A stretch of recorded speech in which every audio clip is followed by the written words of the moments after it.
We are studying the signs of the times. మరి అంత్యకాలాన్ని గురించినటువంటి సూచనలు మనందరం ధ్యానిస్తున్నాం. And we have seen that there are many things happening all around us. మన చుట్టూ జరుగుతున్నటువంటి అనేకమైనటువంటి సంభవాలు మనం గమనిస్తూనే ఉన్నాం. And these are things which warn us of the things that are coming into this world. ఈ లోకంలో సంభవించబోతున్నటువంటి సంగతులను గురించినటువంటి హెచ్చరికలు ఈ మనం చదువుతున్న విషయాలన్నీ మనకు తెలియజేస్తా ఉన్నాయి. Now we have seen in the previous Bible studies that these are events which the Bible says will take place in the tribulation. మనం చదువుతున్నటువంటి ఈ సంభవాలన్నీ కూడా మరి పరిశుద్ధ గ్రంథం శ్రమల కాలంలో జరిగేటువంటి సంభవాలు మనకు తెలియజేస్తున్నది. But since we already see a shadow of these things in our lives, మన జీవితాల్లో జరుగుతున్న వీటన్నిటి గురించి ఛాయగా అనేకమైన విషయాలు మనం చూసాం. we understand that these have already started. అనగా ఈ కార్యాలన్నీ ఎప్పుడు ఆరంభించాయి అన్నటువంటి సంగతి మనకు అర్థమైపోయింది. That means we are very close to the rapture of the church. అనగా సంఘం ఎత్తబడటానికి సంఘం చాలా సమీపంగా ఉన్నదని మనకు అర్థం అవ్వాలి. Please turn with me to Matthew chapter 24. మత్తయి సువార్త 24వ అధ్యాయంలోనికి మీరు ఒకసారి రండి. And we will look at the next sign. మరి ఒక సూచన మనం చూడబోతున్నాం.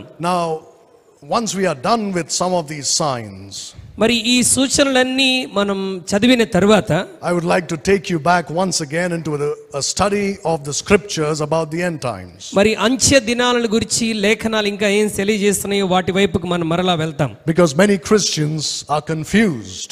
చాలా మంది క్రైస్తవులు ఈ అంత్య దినాల్లో జరుగుతున్న సంభవాల గురించి చాలా తికమకబడుతున్నారు. Some of them are confused about when the rapture would be or when the second coming would be. కొంతమంది యొక్క మరి సందేహాలు ఏంటంటే అసలు సంఘం ఎప్పుడు ఎత్తబడుతుంది, యేసుక్రీస్తు ప్రభువు రాకడ ఎప్పుడు వస్తుంది, Are they the same or are they two different events? సంఘం ఎత్తబడటం యేసయ్య రాకడ ఈ రెండు ఒకటేనా అన్నటువంటి ఆలోచన కొంతమందికి ఉంది. So we'll look at what the Bible says about those things. వాటన్నిటిని గురించి కూడా దేవుని వాక్యం ఏమి సెలవిస్తుందో మనం నేర్చుకోబోతున్నాం. But today once again let us look at another very important sign. ఈ రోజు మరి ప్రభు రాకడలో లేకపోతే శ్రమల కాలంలో మరొక ప్రాముఖ్యమైన సూచన మనం చూడబోతున్నాం. Look at Matthew 24 and verse 37. 24వ అధ్యాయం 37వ వచనాన్ని మనం ఒకసారి చదువుదాం. నోవాహు దినములు ఎలాగుండునో మనుష్య కుమారుని రాకడయు అలాగే ఉండును. జలప్రలయమునకు ముందటి దినములలో నోవాహు ఓడలోనికి వెళ్ళిన దినం వరకు వారు తినుచు త్రాగుచు పెళ్లి చేసుకొనుచు పెళ్లికిచ్చుకుచు నుండి జలప్రలయం వచ్చి అందరినీ కొట్టుకొని పో వరకు ఎరగకపోయిరి. అలాగుననే మనుష్య కుమారుని రాకడ ఉండును. Now the Bible says that the days of the tribulation will be like the days of Noah. శ్రమల కాలం ఏ విధంగా ఉంటుందని దేవుని వాక్యం తెలియజేస్తుంది అంటే నోవాహు దినముల వలనే ఉంటుంది అని తెలియజేస్తుంది. Now since verse 38 says that in the days of Noah before the flood, జలప్రలయానికి ముందు నోవాహు దినములలో they were eating and drinking, వారు తినుచు త్రాగుచు marrying and giving in పెళ్లి marriage, చేసుకొనుచు పెళ్లికిచ్చుచు ఉండిరి. till Noah entered into the ark. మరి వారు ఓడలో ప్రవేశించేంత వరకు అలా జరుగుతూనే ఉన్నది. So when they read this, Christians think it was a normal life. మరి క్రైస్తవులు ఈ వాక్యాన్ని చదువుతున్నప్పుడు ఇది సాధారణమైన జీవితమే కదా అని అనుకుంటారు. They think, well, we also do the same things today. మరి దీంట్లో ప్రత్యేకత ఏముంది, ఈ రోజు మనం కూడా తింటున్నాం త్రాగుతున్నాం కదా అనుకుంటాం. Some people would interpret it in a different way. మరి కొంతమంది దీన్ని వేరే రకముగా తర్జుమా చేస్తూ ఉంటారు. To understand what the Lord was saying about the days of Noah, నోవాహు దినముల గురించి దేవుని దృష్టిలో ఆయన ఏ ఉద్దేశంతో చెప్పాడో గ్రహించాలి అని అంటే we have to turn to Genesis chapter 6. మనం తప్పకుండా ఆదికాండం 6వ అధ్యాయంలోనికి మనం తప్పకుండా వెళ్ళాలి. Because these are the days of Noah in Genesis 6. ఎందుకంటే ప్రభు చెప్పినటువంటి నోవాహు దినములు మనకు ఎక్కడ కనబడతాయంటే ఆదికాండం 6వ అధ్యాయంలో కనబడతాయి. Now there will be a lot of difference between the English Bible and the Telugu in some of these verses that I'm going to show you today. మరి నేను చూపించేటువంటి కొన్ని వచనాలు మనం ధ్యానం చేస్తున్నప్పుడు అవి ఇంగ్లీష్ బైబిల్కి తెలుగు తర్జుమాకి కొన్ని వ్యత్యాసాలు అక్కడక్కడ మనకు కనబడతాయి. So I will try to make those corrections and brother of course will translate it in Telugu. మరి మనం వాటిని ఇంగ్లీష్ బైబిల్లో ధ్యానిస్తుండగా వాటిని సరైన క్రమంలో తెలుగులో అర్థం చేసుకోవడానికి మనం ప్రయత్నం చేద్దాం. So that you'll get a clear understanding as to what the Bible says. అలా చేయటం ద్వారా దేవుని వాక్యం ఆ దినాల గురించి స్పష్టంగా ఏమి చెప్తుందో మనం అర్థం చేసుకోగలం. Let's read verses 1 to 4. 1 నుండి 4 వచనాలు మనం ఒకసారి చదువుదాం. నరులు భూమి మీద విస్తరింపనారంభించిన తరువాత కుమార్తెలు వారికి పుట్టినప్పుడు దేవుని కుమారులు నరుల కుమార్తెలు చక్కని వారిని చూచి వారందరిలో తమ మనస్సుకు వచ్చిన స్త్రీలను వివాహం చేసుకొనిరి. అప్పుడు యెహోవా, నా ఆత్మ నరులతో ఎల్లప్పుడూ వాదించదు, వారు తమ అక్రమ విషయములలో నరమాత్రులై ఉన్నారు. అయినను వారి దినములు 120 ఏండ్లగును. ఆ దినములలో నెఫీలీలను వారు భూమి మీద నుండిరి, తరువాతను ఉండిరి. దేవుని కుమారులు నరుల కుమార్తెలతో పోయినప్పుడు వారికి పిల్లలు కనిరి. పూర్వకాలమందు పేరు పొందిన శూరులు వీరే. Now it says in verse 1 that in those days men began to multiply on the face of the earth. ఆ దినాల్లో భూమి మీద నరులు విస్తరింపనారంభించారు. It was almost 2500 years from creation. మరి ఇది సృష్టి నుండి దాదాపు 2500 సంవత్సరాల పూర్వం. So from Adam till Noah, more than 2000 years. ఆదాము నుండి నోవాహు వరకు ఎన్ని సంవత్సరాల కాలం దాదాపుగా ఉంటుందంటే 2500 సంవత్సరాల కాలం.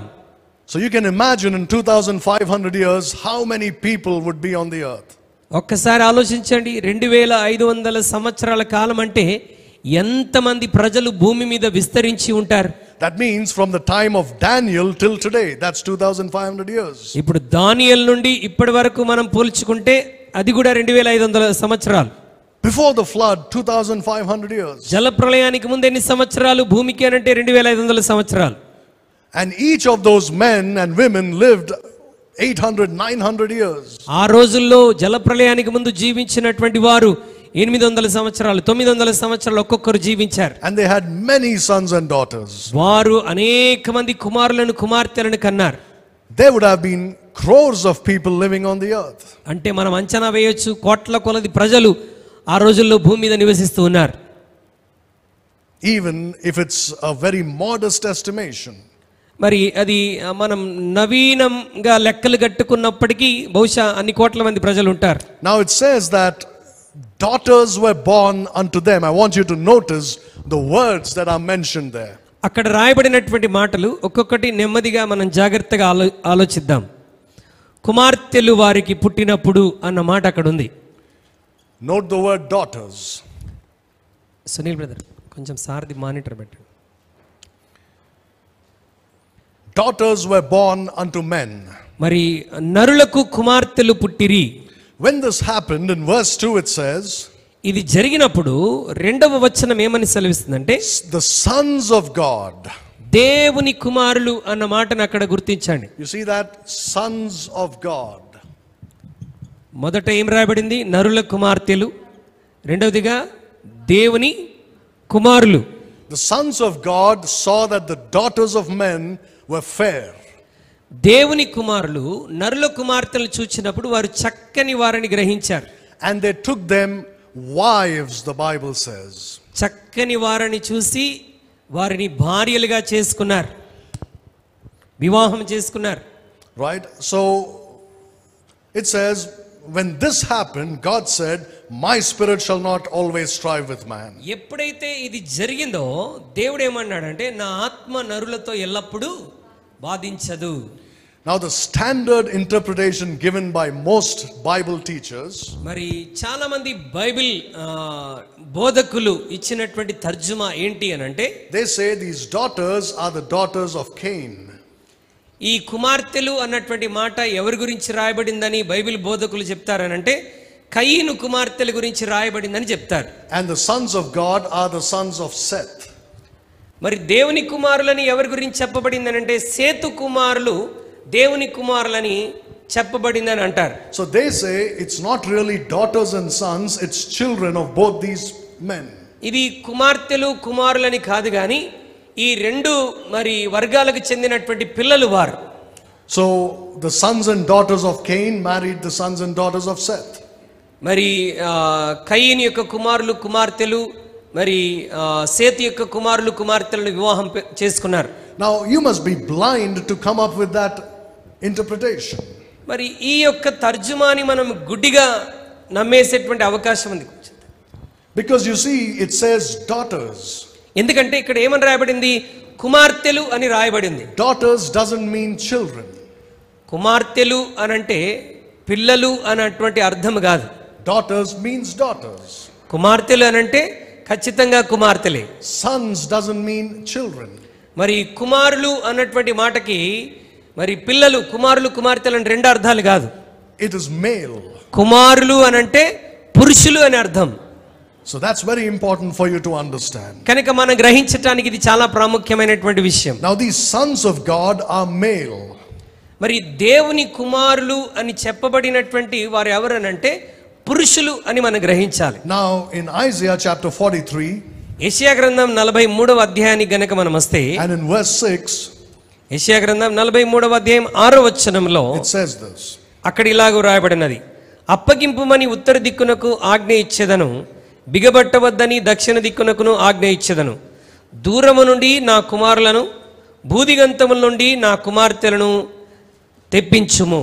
When God wants to mention both as his children, he'll say sons and daughters. దేవుడు తన బిడ్డల గురించి ఏదైనా చెప్పాలని ఆశపడినప్పుడు దేవుడు కుమారులు కుమార్తెలని తప్పకుండా దేవుడు వారి గురించి ఖచ్చితంగా చెప్తాడు. But here he makes it very specific. He says some are daughters and some are sons. అయితే ఇక్కడ దేవుడు చాలా స్పష్టంగా చెప్తున్నాడు. కొంతమందిని కుమార్తెలని చెప్తున్నాడు, మరి కుమారులు అని స్పష్టంగా చెప్తున్నాడు. Now look at this. It says these are the daughters of men. కాబట్టి మనం గ్రహించవలసింది ఏంటంటే వీరు నరుల కుమార్తెలు. You see the difference between men and God? మనుషులు దేవుడు అన్న మాటకి వ్యత్యాసాన్ని ఒకసారి గమనించండి. Daughters of men, sons of God. నరుల కుమార్తెలు దేవుని కుమారులు. నరుల కుమార్తెలు దేవుని కుమారులు. They are not the same. రెండు ఒకటి కాదండి. It cannot be. అది ఏమాత్రం ఒకటి కాదు. You know why they cannot be the same? ఎందుకు వారిద్దరు ఒకటే hour? The spellings are different. ఎందుకంటే స్పెల్లింగ్సే డిఫరెంట్ గా ఉన్నాయి కాబట్టి. If God wanted to say children, he would have said children. ఒకవేళ కుమారులు కుమార్తెలు ఇద్దరిని ఉద్దేశించి దేవుడు చెప్పాలనుకుంటే పిల్లలు అని వాడేటువంటి వాడు. If God wanted to say that they were the sons and daughters of human beings, he would have said that. దేవుడు ఒకవేళ నరుల కుమారులు కుమార్తెలను చెప్పదలిచి ఉంటే అదే మాటను ఖచ్చితంగా బైబిల్లో రాసి పెట్టేవాడు. But he makes this clear distinction, daughters of men, sons of God. కానీ ఇక్కడ విభజించి దేవుడు చాలా స్పష్టంగా మనం అర్థమవునట్లు రాసి పెట్టాడు, నరుల కుమార్తెలు దేవుని కుమారులు. Let me show you this more clearly from the Bible. ఇంకా కొంచెం స్పష్టంగా దాన్ని మీకు వాక్యంలో నుండి చూపిస్తాను. Look at chapter 5 and verse 4 of Genesis. 5వ అధ్యాయం 4వ వచనాన్ని ఒకసారి పరిశుద్ధ గ్రంథాన్ని చూడండి. షేతును కనిన తరువాత ఆదాము బ్రతికిన దినములు 800 ఏండ్లు, అతడు కుమారులను కుమార్తెలను కనెను. You see that? God makes it very clear he had sons and daughters. షేతుకి కేవలం కుమారులే కాదు, కుమారులు కుమార్తెలు ఇద్దరు ఉన్నారన్న సంగతిని దేవుడు స్పష్టంగా చెప్పాడు. But here it's called the daughters of men, only daughters, not sons and daughters. కానీ 6వ అధ్యాయంలో మనం చూసినప్పుడు మనం ఏం చదివాం? నరుల కుమార్తెలు. Look at verse 30. 5వ అధ్యాయం 30. 30వ వచనాన్ని మనం చూద్దాం. 5వ అధ్యాయం 30వ వచనం. లెమెకు నోవాహును కనిన తర్వాత 890 ఏండ్లు బ్రతికి కుమారులను కుమార్తెలను కనెను. So throughout this genealogy they all had sons and daughters. ఈ వంశావళి అంతా ఒకదాని వెంబడి ఒకటి మనం చదువుతున్నప్పుడు వారు కుమారులను కుమార్తెలను కనెను అని స్పష్టంగా బైబిల్ చెప్పింది. Now look at Genesis chapter 9 verse 8. మరి 9వ అధ్యాయం ఆదికాండం 8వ వచనాన్ని మనం ఒకసారి చూద్దాం.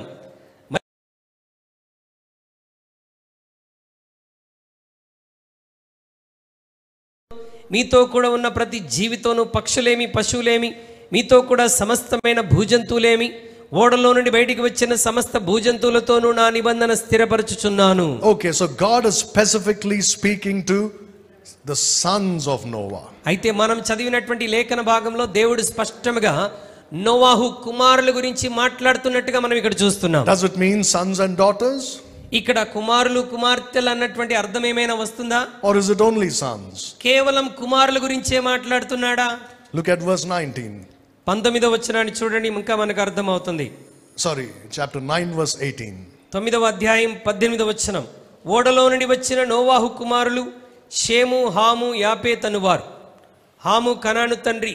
You see that? The sons is a reference to sons, Shem, Ham and Japheth. They are male. ఇక్కడ కుమారులు అని వాడాడు అని అంటే అక్కడ ముగ్గురు కుమారుల గురించి చెప్తున్నాడు. హాము, షేము, హాము, యాపేతు గురించి. You cannot say sons is a reference to both sons and daughters. కాబట్టి అక్కడ రాయబడినటువంటి కుమారులు, దేవుని కుమారులు అన్నటువంటి మాట కుమార్తెలకు కుమారుల కొరకు రాయబడినటువంటిది కాదు. God makes a clear distinction between male and female. దేవుడు స్త్రీ పురుషుల మధ్య ఆ వ్యత్యాసాన్ని చాలా స్పష్టంగా చూపించేటువంటి వాడు. Look at chapter 7 and verse 7. 7వ అధ్యాయం ఆదికాండం 7వ వచనాన్ని దయచేసి మనం ఒకసారి చూద్దాం. ఆదికాండం 7వ అధ్యాయం 7వ వచనం. అప్పుడు నోవాహును అతనితో కూడా అతని కుమారులను అతని భార్యయు అతని కోడండ్రును ఆ ప్రవాహ జలమును తప్పించుకొనుటకై ఆ ఓడలో ప్రవేశించిరి. Again he makes a clear distinction between the sons and the sons' wives. ఇక్కడ కుమారుల గురించి కుమారుల యొక్క భార్యల గురించి దేవుడు స్పష్టంగా తెలియజేశాడు. Now let's go back to chapter 6 again and read verse 1. ఇప్పుడు 6వ అధ్యాయంలోనికి తిరిగి వచ్చి మరలా ఒకసారి మనం ఆ వచనాన్ని చదువుదాం. నరులు భూమి మీద విస్తరింపనారంభించిన తరువాత కుమార్తెలు వారికి పుట్టినప్పుడు, So daughters were born to them, not sons. Sons were born, but he's talking about daughters. వారికి కుమారులు పుట్టి ఉంటారు. కానీ దేవుడు ఇక్కడ స్పెసిఫిక్ గా ఎవరి గురించి మాట్లాడుతున్నాడు? నరుల కుమార్తెల గురించి మాత్రమే మాట్లాడుతున్నాడు. Look at verse 2. 2వ వచనం చూడండి. దేవుని కుమారులు నరుల కుమార్తెలు చక్కని వారని చూచి వారందరిలో తమకు మనస్సుకు వచ్చిన స్త్రీలను వివాహము చేసుకొనిరి. Look at the word wives. భార్యలు అన్నటువంటి మాటని గమనించండి. It doesn't say husbands and wives. ఇక్కడ భార్యలు అని అంటే భర్త భార్య ఇద్దరి గురించి రాయబడినట్ట కాదు. భార్యలు అంటే భార్యలే. If they took wives, then they must be men. వారు భార్యలను తీసుకున్నారంటే ఖచ్చితంగా అక్కడ మరి పురుషులు ఉండి ఉంటారు. Right? These are male which took women as their wives. దేవుని కుమారులుగా ఉన్నటువంటి పురుషులు నరుల కుమార్తెలను భార్యలుగా చేసుకున్నారు. So that is very clear in the Bible. అది దేవుని వాక్యం చాలా స్పష్టంగా తెలియజేస్తుంది. Now, look at verse 4. 4వ వచనం దయచేసి చూడండి. ఆ దినములలో నెఫీలీయులను వారు భూమి మీద నుండిరి, తరువాతను ఉండిరి. దేవుని కుమారులు నరుల కుమార్తెలతో పోయినప్పుడు వారికి పిల్లలను కనిరి. పూర్వకాలమందు పేరు పొందిన శూరులు వీరే. They bear them children. Who bear whom children? వారు పిల్లల్ని కనిరి అని అంటే ఎవరితో పిల్లల్ని కన్నారు? Who bore children? ఎవరు పిల్లల్ని కన్నారు? The wives. భార్యలు పిల్లల్ని కన్నారు. స్త్రీలు, the daughters, కుమార్తెలు who were married to sons. దేవుని కుమారులతో వివాహం చేసుకున్నటువంటి స్త్రీలు పిల్లలను కన్నారు. So that much is clear. I think there is no doubt about that. మరి అది మనకు స్పష్టంగా అర్థమవుతుందని నేను గ్రహిస్తున్నాను. So you cannot say the children of Cain intermarried with the children of Seth. That is wrong. కాబట్టి చాలా మంది బైబిల్ బోధకులు చెప్పినట్టుగా మరి కయీను కుమార్తెలు సేతు కుమారులను వివాహం చేసుకున్నారు అని చెప్పడానికి వీల్లేదు. You know what they say? మరి ఏమంటారు తెలుసా? They say that this is the godly line and this is the sinful line. ఏమనంటారంటే Setu సంతతి అంతా కూడా దైవికమైన సంతతి, కయీను సంతతి అంతా కూడా లోక సంబంధమైన సంతతి అంటారు. That's why God was so angry that they married each other. కాబట్టి వారిద్దరు వివాహం చేసుకున్నందుకు దేవునికి చాలా కోపం వచ్చింది కాబట్టి జలప్రళయం రప్పించాడు అనుకుంటారు. Do you look at our God like that? మన దేవుణ్ణి మనం ఆ విధంగా అర్థం చేసుకోగలమా? In the New Testament, Paul says, క్రొత్త నిబంధనలో పౌలు ఏమంటాడంటే, if you marry an unsaved person, ఒకవేళ విశ్వాసి అవిశ్వాసి అనే వ్యక్తిని వివాహం ఆడితే you will have trouble in the flesh. మీ శరీరంలో మీరు తప్పకుండా సమస్యలు కలిగి ఉంటారు. He doesn't say you'll die in a flood, does he? నీవు జలప్రళయం ద్వారా చనిపోతావు అని చెప్పాడు దేవుడు. What makes you సమస్యలు think వస్తాయని చెప్పాడు.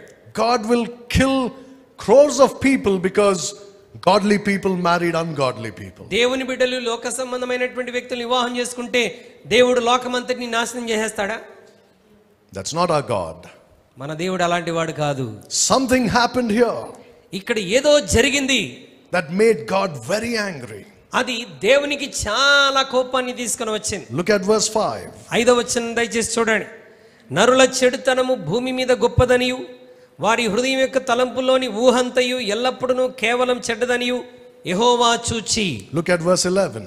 11వ వచనం. భూలోకము దేవుని సన్నిధిని చెడిపోయి ఉండెను, భూలోకం బలాత్కారముతో నిండి ఉండెను. It's not because they married ungodly people. వారేదో దైవ భక్తి లేనటువంటి ప్రజలు వివాహం చేసుకున్నందుకు కాదు ఈ పరిణామం. Do you know that in the genealogy of Jesus Christ, యేసుక్రీస్తు యొక్క వంశావళిని మనం గమనిస్తే there are so many ungodly people. అక్కడ మరి చాలా మంది లోక సంబంధమైన వ్యక్తులు కూడా ఉన్నారు. There are prostitutes. మరి వేశ్యలు ఉన్నారు. There are murderers. మరి హంతకులు ఉన్నారు. Idolaters. మరి విగ్రహారాధికులు ఉన్నారు. All sorts of ungodly people are there. రకరకాల మరి లోక సంబంధమైనటువంటి ప్రజలు ఉన్నారు. There is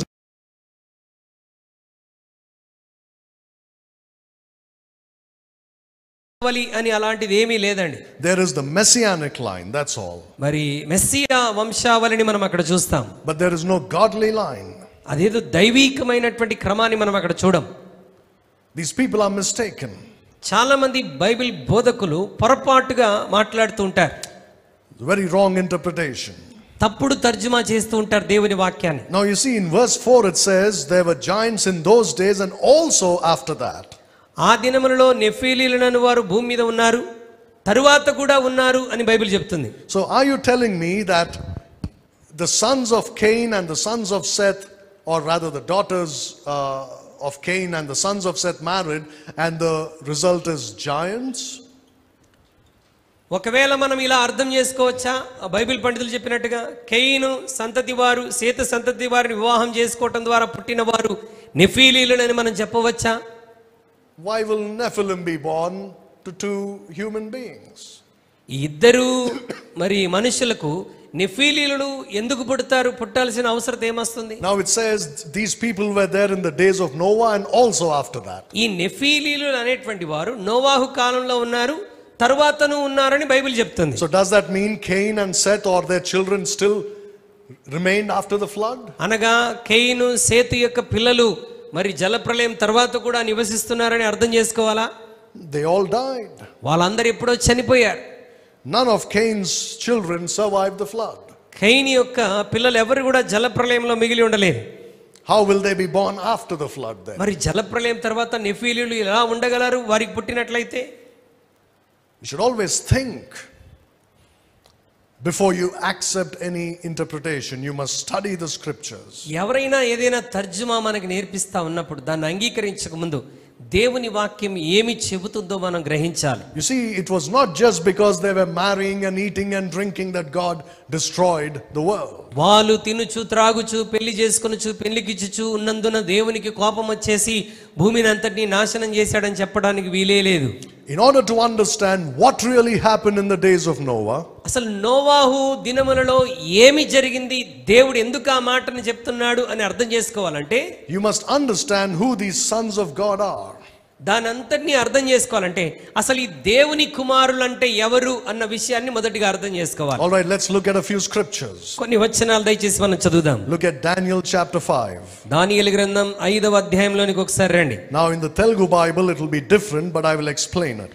తెలుగు బైబిల్లో కొంచెం వేరుగా ఉంటుంది కానీ నేను దాన్ని వివరిస్తాను. దానియేలు గ్రంథం 5వ అధ్యాయం verse 25. 25వ వచనాన్ని మనం దేవుని వాక్యాన్ని చదువుదాం. ఈ వాక్య భావం ఏమనగా మెనే అనగా chapter 3 verse 25. 3వ అధ్యాయం దయచేసి చూడండి. 3వ అధ్యాయం 25వ వచనం. అందుకు రాజు, నేను నలుగురు మనుషులను బంధకము లేక అగ్నిలో సంచరించుట చూచుచున్నాను, వారికి హాని ఏమీ కలగలేదు, నాలుగవ వాని రూపము దేవతల రూపమును పోలినదని వారికి ప్రత్యుత్తరం ఇచ్చెను. Now in the Telugu Bible, is that reference to a female? Devatalu? No. Male? Devata, female. Okay. In the King James Bible, in all English Bibles, not all, but in some English Bibles, but mainly the King James, it says, and the form of the fourth is like the Son of God. దయచేసి గమనించండి, మన తెలుగు బైబిల్లో ఏముందంటే నాలుగవ వాని రూపము దేవతల రూపమును పోలినదని వారికి ప్రత్యుత్తరం ఇచ్చానని ఉంది కదా. కింగ్ జేమ్స్ ఇంగ్లీష్ బైబిల్లో ఏమని ఉంటుందంటే అక్కడ నాలుగవ వాని రూపము దేవుని కుమారుని రూపమును పోలినదని రాయబడింది. What does that mean? అంటే దాని అర్థం ఏంటి? Well, who's in the furnace? అనగా ఈ యొక్క అగ్నిగుండంలో ఎవరున్నారు? Shadrach, Meshach and Abednego. Shadrach Meshach అబేద్నెగోలు ముగ్గురు ఈ అగ్నిగుండంలో పడవేయబడ్డారు. But there's a fourth person. అక్కడ నాలుగో వ్యక్తి వారితో ఉన్నాడు. He's called someone who looks like the Son of God. అతన్ని చూడగానే ఎలా కనిపిస్తున్నాడు? ఇతను దేవుని కుమారుడిగా కనబడుతున్నాడు. Well, the Telugu also is almost the same meaning, right? In the sense that it's not a human being. అంటే తెలుగులో కూడా దేవతల రూపము అని రాయబడితే అర్థం ఏంటంటే మనుషుడు కాదు, అంటే మనుషుని రూపం కాదని మనం అర్థం అవుతుంది. Right? Of course it's wrong. It's not a female for sure. అది అక్కడ దేవతల రూపము అని రాయబడితే ఒక స్త్రీని పోల్చి మాట్లాడుతున్నాడని అర్థం కాదు. It's a man, but he's not a normal human being. అయితే అక్కడ మనుష్యుడు అన్నటువంటి మాట కనబడుతుంది కానీ మనకులాంటి సాధారణమైనటువంటి మనుష్యుడు కాదు. He must be maybe an angel. బహుశా అతను దేవదూత అయి ఉండవచ్చు.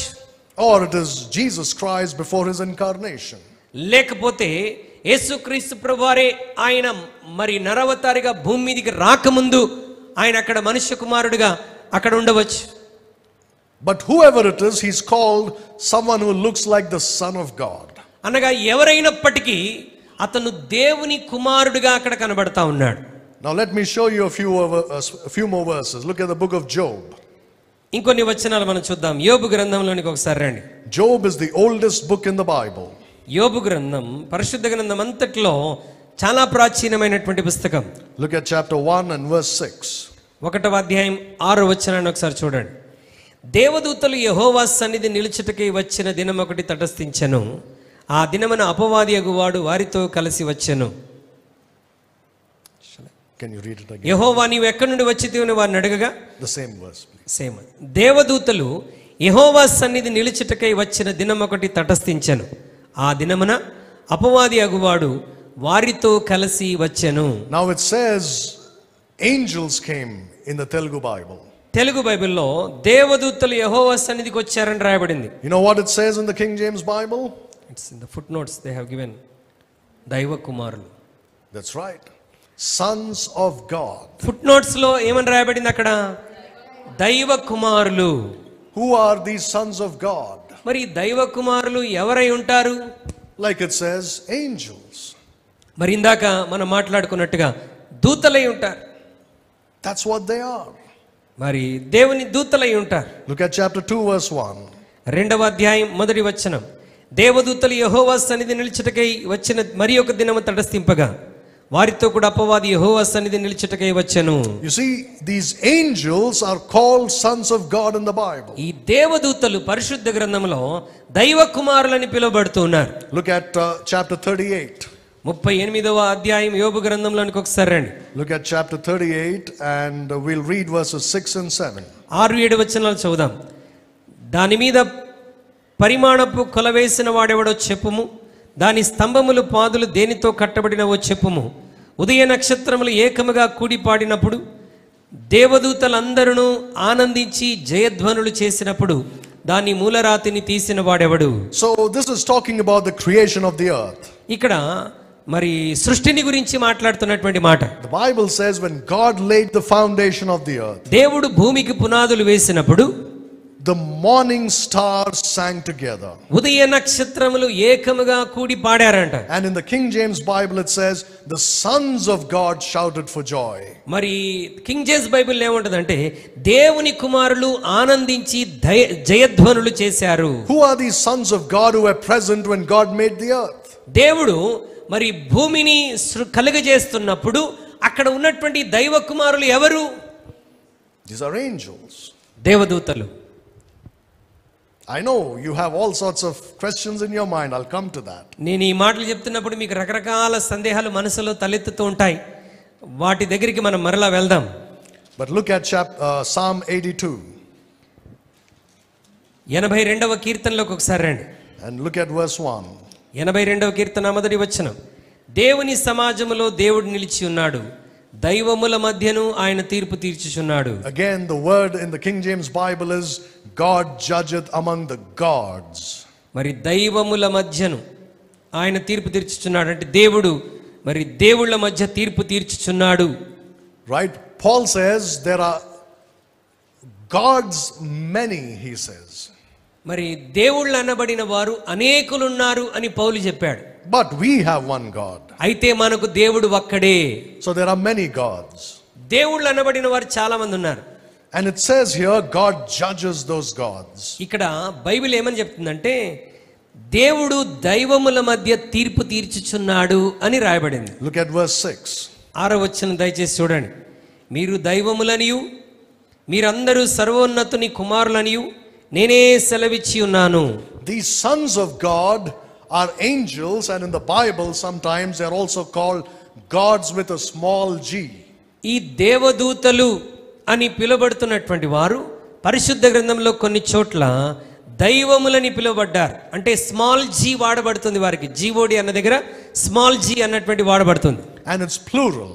అనగా అది బహువచనాన్ని కూడా తెలియజేస్తుంది. God's, many gods. దైవములు అనంటే అనేక మంది అన్నటువంటి మాట. So you have sons of God who are angels. అంటే ఇక్కడ మనం అర్థం చేసుకోవాల్సిన విషయం ఏంటంటే దేవుని కుమారులు అనగా దేవదూతలు. These are the gods that the people worship today. మరి ఈ దేవుళ్ళని లోకంలో చాలా మంది ప్రజలు ఆరాధిస్తూ ఉంటారు. Now I will explain that a little bit more. మరి దానిని ఇంకొంచెం మీకు అర్థమవునట్లుగా ఎక్కువ నేను వివరిస్తాను. Now why are angels called the sons of God? దేవదూతల్ని దైవ కుమారులని ఎందుకు పిలుస్తున్నాం? Do you know who are called the sons of God in the Bible? పరిశుద్ధ గ్రంథంలో ఎవరిని దేవుని కుమారులని పిలుస్తారో తెలుసా? Angels are called sons of God. దేవదూతల్ని దేవుని కుమారులని పిలుస్తారు. Those who are born again in the church age are called sons of God.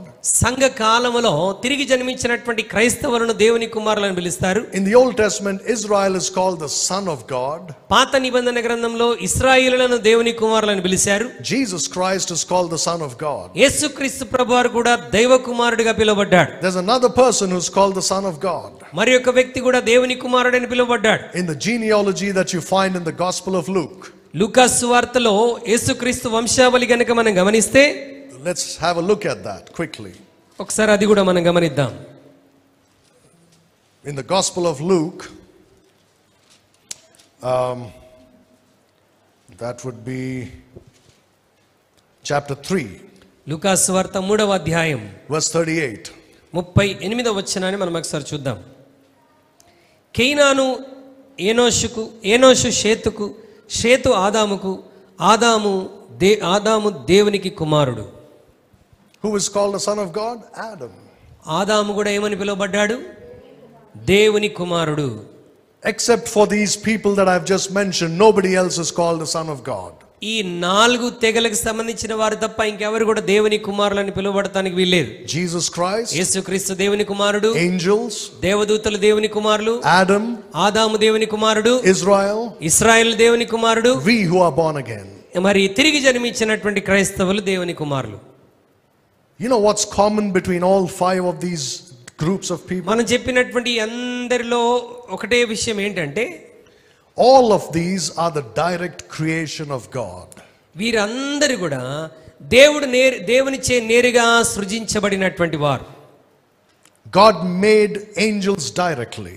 దేవుడు దూతల్ని తనే స్వయంగా చేశాడు. God made Adam directly. దేవుడు ఆదామును నేరుగా తన స్వస్థాలతో చేశాడు. God is the one who made the nation of Israel. దేవుడు ఇశ్రాయేలు జనాంగాన్ని చేసినటువంటి వాడు. God is the one who brought Jesus Christ into the world. దేవుడే యేసుక్రీస్తుని మరి ఈ లోకంలోనికి తీసుకుని వచ్చిన వాడు. Our new birth is completely God's work. మన నూతన జన్మ దేవుని ద్వారానే మనకి ఇవ్వబడినటువంటిది. That's why all of these are the sons of God. కాబట్టి 5 కూడా దేవుని కుమారులని పిలువబడుతున్నారు. So you can never say the children of Seth are the sons of God. కాబట్టి చాలా మంది బైబిల్ బోధకులు చెప్పినట్టుగా సేతు కుమారులు మరి దేవుని కుమారులని చెప్పడానికి వీల్లేదు. It's impossible. అది అసాధ్యం.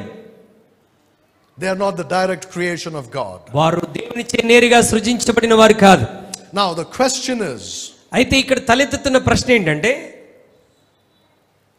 angels, according to many Christians, చాలా మంది క్రైస్తవుల అవగాహన ప్రకారం దేవదూతలు are sexless. That means they are not male, they are not female. వారు పురుషులు కాదు, స్త్రీలు కాదు. కాబట్టి లైంగిక సంబంధమైనటువంటి క్రియలు వారిలో జరగవు అని మనం నమ్ముతాం. Right? So the sons of God, we said, are angels. ఇప్పుడు మనం ఏమనుకుంటామంటే దేవుని కుమారులు అని అంటే దేవదూతలు, how can they marry women? మరి పాస్టర్ గారు దేవుని కుమారులు దేవదూతలు అని చెప్తున్నారు కదా, దేవదూతలు స్త్రీలను ఎలాగ వివాహం చేసుకోగలరు?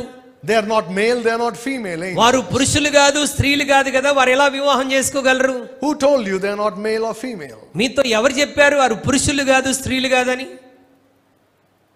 It's a wrong teaching given by some very, well, people who don't know the Bible. మరి చాలా మంది మరి బైబిల్ పండితులు అని చెప్పబడుకునేటువంటి వారు బైబిల్ని సరిగా అవగాహన చేసుకోక దేవదూతలు స్త్రీలుగాను పురుషులుగాను ఉండటానికి వీల్లేదని చెప్తారు. Now let me show you why they come to this conclusion. మరి ఈ బైబిల్ పండితులు ఎందుకు ఈ విధమైన కంక్లూజన్కి వస్తారో అది కూడా నేను జ్ఞాపకం చేస్తాను. Look at Matthew chapter 22. మత్తయి సువార్త 22లోకి ఒకసారి రండి. Matthew 22 and verse 30. మత్తయి సువార్త 22:30. పునరుద్ధానమందు ఎవడను పెళ్లి చేసుకొనరు, పెళ్లికి ఇయ్యబడరు, వారు పరలోకమందున్న దేవదూతల వలె ఉందురు, దూతల వలె ఉందురు. So I like it that in the Telugu it's translated well in this verse. Telugu బైబిల్లో చాలా చక్కగా ఈ విషయాన్ని తర్జుమా చేశారు. Just like the King James. King James Bible లాగానే. What does it say there? ఇక్కడ ఏమని చెప్తుంది బైబిల్? No marriage, right? పరలోకంలో పెళ్లిళ్ళు ఉండవు. So they say because there is no marriage, angels may either be sexless. ఎందుకు పెళ్లిళ్ళు ఉండవు అని అంటే మరి దూతలు మరి లైంగిక క్రియలకు మరి వారు సమర్థత లేని వారు. Even if they are not sexless, well, there is no marriage, so how can they marry the daughters of men? మరి ఒకవేళ మరి ఈ దేవదూతలు అని పిలువబడేటువంటి వారు ఈ స్త్రీలను వివాహం చేసుకోవడానికి వారు ఏ విధంగా ముందుకు వస్తారు? You see, look at that verse carefully. జాగ్రత్తగా వచనాన్ని మరొకసారి చదువుదాం. It says they neither marry nor are given in marriage. పునరుద్ధానమందు ఎవరును పెళ్లి చేసుకొనరు, పెళ్లికి ఇయ్యబడరు, వారు పరలోకమందున్న దూతల వలె ఉందురు. It doesn't say angels cannot marry. దేవదూతలు పెళ్లి చేసుకొనరు అని చెప్పటం లేదు. They cannot marry. వారు చేసుకోలేరు అని చెప్పట్లేదు. It says they don't marry. ఇక్కడ చేసుకోలేరు అని చెప్పట్లేదు కానీ చేసుకోరు అని చెప్తున్నాడు. The second thing is, రెండో విషయం ఏంటంటే where are these angels? ఈ దేవదూతలు ఎక్కడున్నారు? They are in heaven. వారు పరలోకంలో ఉన్నారు. In heaven there is no marriage. పరలోకంలో పెళ్లిళ్ళు అనేటువంటివి లేవు. There is only one marriage. పరలోకంలో ఒకే ఒక పెళ్లి. That is the marriage of the Lamb. అది గొర్రెపిల్ల వివాహం. Angels don't marry. దేవదూతలు పెళ్లిళ్ళు చేసుకోరు. You know why? ఎందుకో తెలుసా? Because they have bodies, spiritual bodies which are eternal. మరి వారు కలిగి ఉన్నటువంటి ఆత్మ సంబంధమైనటువంటి దేహాలు అవి నిత్యత్వం ఉండేటువంటి దేహాలు. They don't die, so they don't need to make more children before they die. వారు చనిపోవలసిన అవసరత లేదు గనుక వారు చనిపోకముందు మరికొంతమంది పిల్లల్ని కనాల్సిన అవసరత వారికి లేదు. You know, in pictures, paintings, you see angels sometimes. కొన్నిసార్లు మనం చూసేటువంటి చిత్రపటాల్లో దేవదూతల బొమ్మలు మనం చూస్తూ ఉంటాం. How do you see them depicted? How do you see them in the picture sometimes? వారు పిక్చర్ లో కనబడుతున్నప్పుడు వారిని మనం ఎలా అర్థం చేసుకుంటాం? You see them as cute little babies sometimes. కొన్నిసార్లు దేవదూతలు చాలా చిన్న చిన్న పిల్లల్లాగా మనం చూస్తుంటాం. With nice wings. మరి చిన్న చిన్న పిల్లలు చక్కని రెక్కలు కలిగి ఉండటం. Or you see them as women with wings. లేదంటే కొన్నిసార్లు స్త్రీలు రెక్కలు వేసుకొని ఉండటం మనం చూస్తూ ఉంటాం. Or like men with wings. లేదంటే కొన్నిసార్లు పురుషులే రెక్కలు కలిగినటువంటి వారిగా మనం చూస్తూ ఉంటాం. Let me tell you what the Bible says. అయితే బైబిల్ ఏం చెప్తుందో జాగ్రత్తగా వినండి. The Bible says that angels are men. Bible ఏమని చెప్తుందంటే దేవదూతలు పురుషులు అని చెప్తున్నది. And they do not have wings. మరి ఈ పురుషులకి రెక్కలేమీ ఉండవు. If an angel should appear, he can look normal if he chooses to look normal. మరి దేవదూత కనిపించాడు అని అంటే అతను సాధారణంగానే కనబడతాడు. Unless he shows his glory. తన యొక్క మహిమను కనబరుచుకుంటే తప్ప ఆయన సాధారణమైన వ్యక్తిగానే ఉంటాడు. He will look like any other man. ఆయన మిగతా మనుషుల్లాగానే కనబడతాడు. You may not even recognize them. ఇతను దేవదూతయా మనుషుడా అని మనం తేడా గమనించలేం. That's why James says, remember, అందుకే యాకోబు ఆయన చెప్తాడు ఒక మాట. He says, you make sure that you are hospitable to people. మరి మీరు ప్రజలకు ఆతిథ్యం ఇచ్చేవారిగా ఉండాలి అని చెప్తున్నాడు. Because some, having done that, have entertained angels unaware. ఎందుకనగా కొంతమంది తెలియకే దేవదూతలకు ఆతిథ్యం ఇచ్చిన వారిగా ఉన్నారంటున్నాడు. You won't recognize them if you see them. మనం వారిని చూసినప్పుడు వీరి దేవదూతల మనుషులా అని మనం గుర్తించలేం. They are male, not female. ఈ దేవదూతలు పురుషులు, స్త్రీలు కాదు. Those pictures that you see, those beautiful paintings, are imaginations. They are not biblical. మనం ఇళ్లలో చూస్తున్నటువంటి ఆ దేవదూతల బొమ్మలని ఊహించి వేసినటువంటివి, ఒరిజినల్ గా అది వాటి రూపం కాదు. The other day I saw a video someone made about the resurrection of Christ. మరి గడిచిన దినాల్లో నేను ఒక వీడియో చూశాను, యేసుక్రీస్తు ప్రభువారి పునరుద్ధానాన్ని గురించి ఒక వీడియో చేశారు. Right, so there Jesus rose from the dead, but then at that time angels came down, right? యేసుక్రీస్తు ప్రభువారు మరి పునరుద్ధానుడిగా తిరిగి లేచినప్పుడు దేవదూతలు అక్కడికి వచ్చారని మనం తెలుసుకుంటాం. So they showed beautifully an angel descending from heaven, and he had these glorious wings. మరి దేవదూత పరలోకము నుండి దిగి వస్తున్నప్పుడు తన మహిమనంతా కనబరుచుకుంటాడు, చాలా అద్భుతమైన రెక్కలు కలిగి ఉంటాడు. That's wrong. అది పొరపాటండి. The Bible never says angels have wings. మరి బైబిల్ ఎక్కడ కూడా దేవదూతలు రెక్కలు కలిగి ఉన్నారని చెప్పటం లేదు. You know who has wings? ఎవరికి రెక్కలు ఉన్నాయో తెలుసా? The cherubim. సెరూపులకు, కెరూబులు, they have wings. వారు రెక్కలు కలిగి ఉంటారు. The seraphim and cherubim are not angels. మరి కెరూబులు, సెరూపులు వారు దేవదూతలు కాదు. Angels are men. దేవదూతలు పురుషులు. If they appear on the earth, వారు భూమి మీద కనబడితే they will appear as a 33-year-old man. వారు కనబడితే 33 సంవత్సరాల వ్యక్తి వలె వారు కనబడతారు. They would be like replicas of the Lord Jesus Christ. వారు ఏ విధంగా కనబడతారంటే యేసుక్రీస్తు ప్రతిబింబాల్లాగా కనబడతారు. Now you must understand that angels are certainly not sexless. కాబట్టి మనం గ్రహించవలసిన విషయం ఏంటంటే దేవదూతలు లైంగికమైన క్రియలకు పనికిరాని వారు కాదని మనం అర్థం చేసుకోవడానికి వీల్లేదు. They are all male without wings. వారు పురుషులే, రెక్కలు లేనటువంటి పురుషులు. There are no female angels. మరి స్త్రీ దేవదూతలు ఎవరు ఉండరు. The only time you see a supernatural being which is female and has wings in the book of Zechariah chapter 5. మరి కేవలం జకరియా గ్రంథం 5వ అధ్యాయంలోనే మనం అలాంటి ఒక దృశ్యాన్ని మనం అక్కడ చూస్తాం. It's a supernatural being. అదొక సహజాతీతమైనటువంటి ఒక జీవి. It's a female.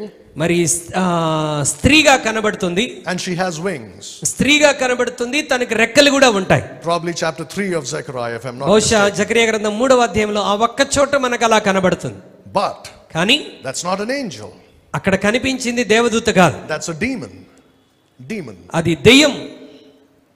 It's an evil spirit. అది దురాత్మ అక్కడ కనబడినటువంటిది. And it's connected to Babylon and the Antichrist. ఆ దురాత్మ బబులోనుకి, క్రీస్తు విరోధికి కనెక్ట్ అయి ఉంటుంది. There are no female angels. కాబట్టి ఈ స్త్రీ దూతలు ఉండరు. Why am I saying that? ఎందుకు ఆ విషయాన్ని నేను ఖచ్చితంగా చెప్తున్నాను? Because Genesis 6 verse 1 says the sons of God. ఎందుకనగా ఆదికాండం 6వ అధ్యాయం 1వ వచనం స్పష్టంగా తెలియజేస్తుంది, దేవుని కుమారులు married the daughters of men. దేవుని కుమారులు నరుల కుమార్తెలను వివాహము చేసుకున్నారు. Now let me show you from the Bible why I say they are males.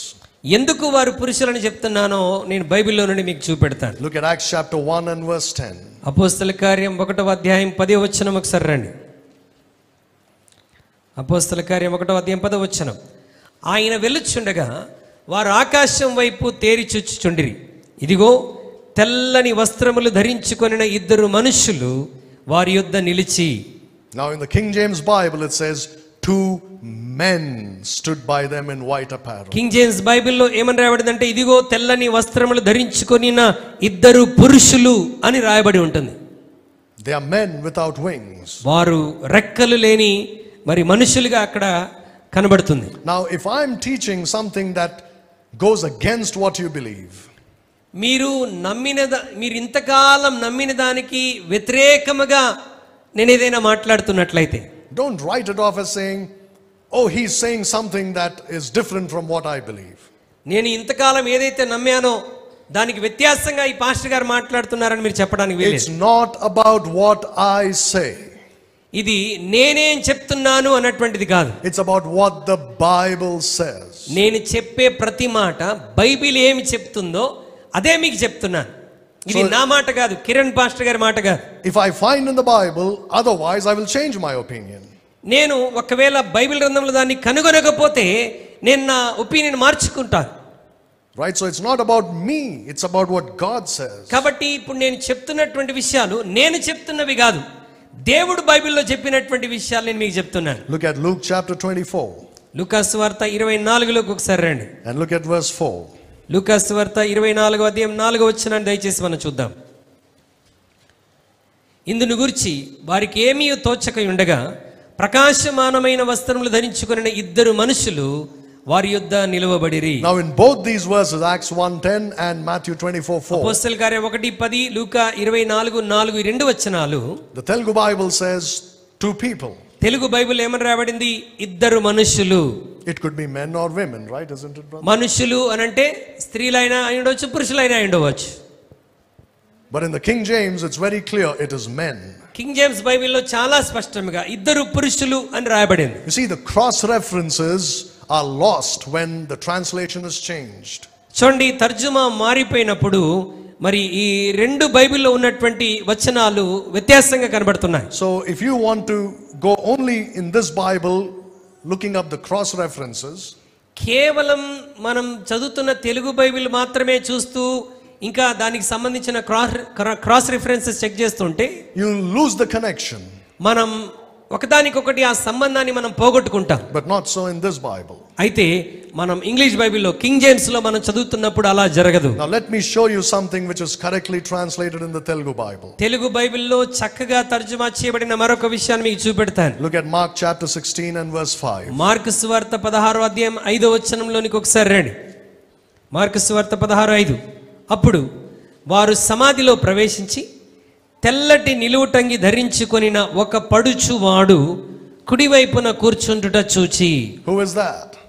పడుచువాడు అనంటే ఎవరి గురించి రాయబడినట్టు? పురుషుడా స్త్రీయా? పురుషుడు. And who is that? ఎవరది? An angel. దేవుని దూత. He appeared as a young man. అతను ఒక యవనస్తుల్లాగా అక్కడ అగుపించాడు. One more time. మరొక సందర్భం మీకు చూపెడతాను. And then we'll move forward. ఆ తర్వాత మనం ముందుకు వెళ్దాం. Look at the book of Judges. న్యాయాధిపతుల గ్రంథంలోనికి ఒకసారి రండి. Chapter 13. 13వ అధ్యాయం. Judges chapter 13 and verse 3. 13వ అధ్యాయం 3వ వచనం. యెహోవా దూత ఆ స్త్రీకి ప్రత్యక్షమై, ఇదిగో నీవు గొడ్రాలువు, నీవు కానుపు లేకపోయేను, అయితే నీవు గర్భవతివై కుమారుని కందువు. So an angel appeared యెహోవా దూత ప్రత్యక్షమై to Manoah's wife. మనోహ భార్యకు ఎవరు ప్రత్యక్షమయ్యారు? యెహోవా దూత. Who is this angel? ఈ యెహోవా దూత ఎవరు? Look at verse 6. 6వ వచనం చూడండి. ఆ స్త్రీ తన పెనిమిటి యొద్దకు వచ్చి, దైవజనుడొకడు నా యొద్దకు వచ్చెను, అతని రూపము దేవదూత రూపమును పోలినదై మిక్కిలి భీకరముగా ఉండెను. అతడు ఎక్కడ నుండి వచ్చెనో నేను అడగలేదు, అతడు తన పేరు నాతో చెప్పలేదు. What does she say this angel looked like? ఆమె భర్తతో జరిగిన సంగతి చెప్తున్నప్పుడు దేవదూత ఎలా కనబడ్డాడని చెప్పింది? A woman of God? ఒక దైవజనురాలు అని చెప్పిందా? A man of God. దైవజనుడొకడు నాకు కనిపించాడని చెప్పింది. Look at the word man. మరి పురుషుడు అన్న మాట అక్కడ చూడండి. It doesn't say angel of God. ఇక్కడ దేవుని దూత అని ఒక్క మాట చెప్పట్లేదు. Man, because he appeared as a man. పురుషునిలాగా కనబడ్డాడు, అందుకే దైవజనుడు అన్న మాట వాడుతుంది. He appeared as a human being. అతను ఒక మనిషి రూపముగా అక్కడ కనిపించాడు. You see that? Angels are not sexless. దేవదూతలు లైంగిక శక్తి లేని వారు కాదు. They are male. వారు పురుషులు. Now we have already seen in Matthew 22:30. మత్తయి 22:30లో మనం ఆల్రెడీ చూసాం. It doesn't say angels cannot marry. దేవదూతలు వివాహము చేసుకొనలేరు అని అక్కడ రాయబడలేదు. They do not marry. వారు పెళ్లి చేసుకొనరు అని రాయబడింది. Why? ఎందుకు? Because they're in heaven. ఎందుకంటే ఇప్పుడు వారు పరలోకంలో ఉన్నారు. These are holy angels. వీరు పరిశుద్ధ దూతలు. They are not angels who sinned against God. వారు దేవునికి వ్యతిరేకంగా పాపం చేసిన దూతలు car. That means the angels that sinned are the ones who did this in the days of Noah. ఎందుకనగా దేవుని సన్నిధిలో పాపము చేసినటువంటి దూతలు నోవాహు కాలంలో ఈ కార్యాన్ని చేశారు. Now there is so much in history about this event. మరి దీని గురించి చరిత్రలో చాలా సంగతులు ఉన్నాయి. In every ancient religion, ప్రతి ప్రాచీన మతములో కూడా this is mentioned. వీటి గురించి రాయబడి ఉన్నాయి. But I don't have the time to talk history now. మరి చరిత్రను గురించి మాట్లాడడానికి నాకు ఇప్పుడు సమయం లేదు. We'll stick to the scriptures. మనము ఆ లేఖన భాగం దగ్గరే మనం పరిశోధన చేద్దాం. So these are fallen angels who came down to the earth. పడిపోయిన దూతలు భూమి మీదకి దిగి వచ్చారు. They came as men, as male. వారు పురుషులుగా భూమి మీదకి దిగి వచ్చారు. And they married the daughters of men. వారు మరి నరుల కుమార్తెలను వివాహం చేసుకున్నారు. Now another question, let me answer clearly. ఇక్కడ మరి ఒక ప్రశ్న వస్తుంది, నేను దానికి జవాబు చెప్తున్నాను. So when an angel comes down to earth, ఒక దూత భూమి మీదకి దిగి వచ్చినప్పుడు can he come as a human being? ఒక దూత భూమి మీదకి దిగి వచ్చినప్పుడు మనిషిగా రాగలడా? Well, we have seen Manoah's wife said he's a man of God. మరి ఇందాకే మనం చూసాం న్యాయాధిపతుల గ్రంథంలో మనోహ భార్య భర్తతో ఏమని చెప్తుంది? అయ్యా నేను ఒక దైవజనుని చూశాను, అంటే పురుషుడిని చూశాను. But is he really a human being? అతను నిజముగా మరి మానవుడేనా? Can he come as a human being? అతను మానవుడిగా భూమి మీదకి రాగలడా? Let me show you what the Bible says. Bible దాని గురించి ఏం చెప్తుందో చూపించనివ్వండి. Look at Genesis chapter 18. ఆదికాండం 18వ అధ్యాయం. I'm not saying that he becomes a man when an angel comes to earth. ఒక దూత భూమి మీదకి వచ్చినప్పుడు మనిషి ఆకారం ధరించుకొని వస్తాడని నేను చెప్పట్లేదు. But he can do things which men do. మనిషి ఏమి చేయగలడో ఆ పనులన్నీ దూత చేయగలడు. Look at Genesis chapter 18. ఆదికాండం 18వ అధ్యాయంలోనికి ఒకసారి రండి. Look at verse 2. 2వ వచనం. అతడు కన్నులెత్తి చూచినప్పుడు ముగ్గురు మనుషులు అతని ఎదుట నిలబడి ఉండిరి. అతడు వారిని చూచి గుడారపు వాకిటి నుండి వారిని ఎదుర్కొనుటకు పరిగెత్తి నేల మట్టుకు వంగెను. Who are these three men? ఈ ముగ్గురు మనుషులు ఎవరు? It is the Lord, it says in that chapter. ఈ వాక్య భాగంలో కిందికి వెళ్తే అర్థమవుతుందంటే అది మన దేవుడు, ప్రభువు and two angels. ప్రభువు తనతో పాటు ఇద్దరు దూతలు. Let me show you that very clearly. దాన్ని ఇంకా స్పష్టంగా మీకు చూపించనివ్వండి. Look at verse 22. 22వ వచనాన్ని ఒకసారి చూడండి. ఆ మనుషులు అక్కడి నుండి తిరిగి సదోమ వైపుగా వెళ్ళిరి. అబ్రహాము ఇంకా యెహోవా సన్నిధిని నిలుచుండెను. Three men came. ముగ్గురు మనుషులు వచ్చారు. And they were about to go to Sodom. వారు సొదొమకు వెళ్ళడానికి సిద్ధంగా ఉన్నారు. But Abraham stood before the Lord. అయితే ఇద్దరు వెళ్ళిపోయారు. అబ్రహాం మాత్రం దేవుని సన్నిధిలో నిలబడ్డాడు. Look at chapter 19 and verse 1. 19:1 చూడండి. ఆ సాయంకాలం మందు ఆ ఇద్దరు దేవదూతలు సొదొమ చేరినప్పటికీ లోతు సొదొమ గవని యొద్ద కూర్చుండి ఉండెను. So God stayed back with Abraham. దేవుడు అబ్రహాముతో నిలిచిపోయాడు. And the two angels went to Sodom. ఈ ఇద్దరు దూతలు ఎక్కడికి వెళ్ళారు? సొదొమకు వెళ్ళారు. But all three of them are called men. అయితే ఈ ముగ్గురిని ఏమని పిలిచాము? మనుషులు అని మనం పిలిచాం. Now look at what they do. వారు ఏం చేశారు చూడండి. Look at verse 8. 18వ అధ్యాయం 8వ వచనం చూడండి. తరువాత అతడు వెన్నను పాలను తాము సిద్ధం చేయించిన దూడను తెచ్చి వారి ఎదుట పెట్టి వారు భోజనము చేయుచుండగా వారి యొద్ద ఆ చెట్టు క్రింద నిలుచుండెను. Angels and God ate food that Abraham prepared. దేవదూతలు దేవుడు ఆ ముగ్గురు కలిసి అబ్రహాము సిద్ధపరిచినటువంటి ఆహారాన్ని తృప్తిగా భోజనం చేశారు. How is it possible? ఇది ఎలా సాధ్యమవుతుంది? They are not humans. వారు మరి మనుషులు కాదు కదా. How can they eat food? వారు మనుషులు కాకపోతే ఎలా భోజనం చేయగలరు? When we eat food, what happens? మనం భోజనం తిన్నప్పుడు ఏం జరుగుతుంది? The food is digested. భోజనం అరుగుదల అయిపోతుంది. And it is eliminated from the body. అది శరీరంలో నుండి తర్వాత బయటికి వెళ్ళిపోతుంది. Do you mean angels have to go through that? అంటే దేవదూతలు కూడా అలా మరి బహిర్భూమికి వెళ్ళాలా? No. They have the ability to eat. వారు తినగలిగిన సామర్థ్యం వారికి ఉంది. Just like humans. మనుషులు మనమందరం తిన్నట్టుగానే వారు కూడా తినగలరు. But doesn't mean they go through the same process. అయితే మానవుడు వెళ్ళినటువంటి అరుగుదల ప్రక్రియ వారికి కూడా అవసరం లేదు. But they can do things which men do. అయితే మనుషులు చేసిన క్రియలు వారు కూడా చేసేటువంటి సామర్థ్యం ఉందని మనం గ్రహించాలి. Look at 19 of Genesis and verse 5. ఆదికాండం 19వ అధ్యాయం 5వ వచనం చూడండి. లోతును పిలిచి, ఈ రాత్రి నీ యొద్దకు వచ్చిన మనుషులు ఎక్కడ? మేము వారిని కూడినట్లు మా యొద్దకు వారిని వెలుపలికి తీసుకొని రమ్మని అతనితో చెప్పగా. They had physical bodies. చూడండి, వారికి మరి మన వంటి శరీర ఆకారమే ఉన్నది.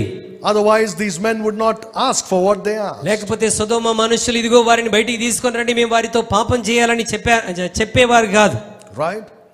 They had physical bodies. వారు మనకు వలె శరీరం కలిగినటువంటి వారు. That's why they could eat food. అందుకొరకే వారు భోజనం తినగలిగారు. That's why the men of Sodom tried to sin with them. అందుకే సొదొమ మనుషులు వారితో లైంగికంగా కలవాలని ఆశపడ్డారు. This was possible. ఇది సాధ్యమే. Now you see, in the light of this, think about Genesis 6:1-4. కాబట్టి ఇప్పటి వరకు అవగాహన చేసుకున్న విషయాలన్నిటినీ ఆధారం చేసుకొని 6వ అధ్యాయం ప్రారంభ వచనాలకు ఒకసారి రండి. Now, if you think more deeply about this, దీని గురించి నువ్వు ఇంకా ఎక్కువగా లోతుగా ఆలోచించడం మొదలు పెడితే, I won't go into the details, I'll just mention this. నేను ఇంకా లోతుగా వెళ్ళను కానీ కొన్ని విషయాలు చెప్తాను. If these are angels, ఒకవేళ ఈ దేవుని కుమారులను పిలువబడిన వారు దేవదూతలైతే, and if they married the daughters of men, ఈ దేవదూతలు అని పిలువబడిన వారు నరుల కుమార్తెలను వివాహం చేసుకుంటే, and had children, వారు పిల్లల్ని కంటే, the problem is angels don't have blood. మరి దేవదూతలకు రక్తం ఉంటుందా? Without blood you cannot reproduce. రక్తం లేకుండా మనం పిల్లలను కనలేం. Right? Did you ever think why in ancient religions they sacrificed human beings to their gods? మరి ప్రాచీన మతాల్లో మరి వారి దేవుళ్లకు దేవతలకు మనుషులను ఎందుకు బలిచ్చేటువంటి వారు? For the blood. రక్తం కొరకు. They would take blood from human beings. మనుషుల యొక్క రక్తమును వారు తీసుకుంటారు.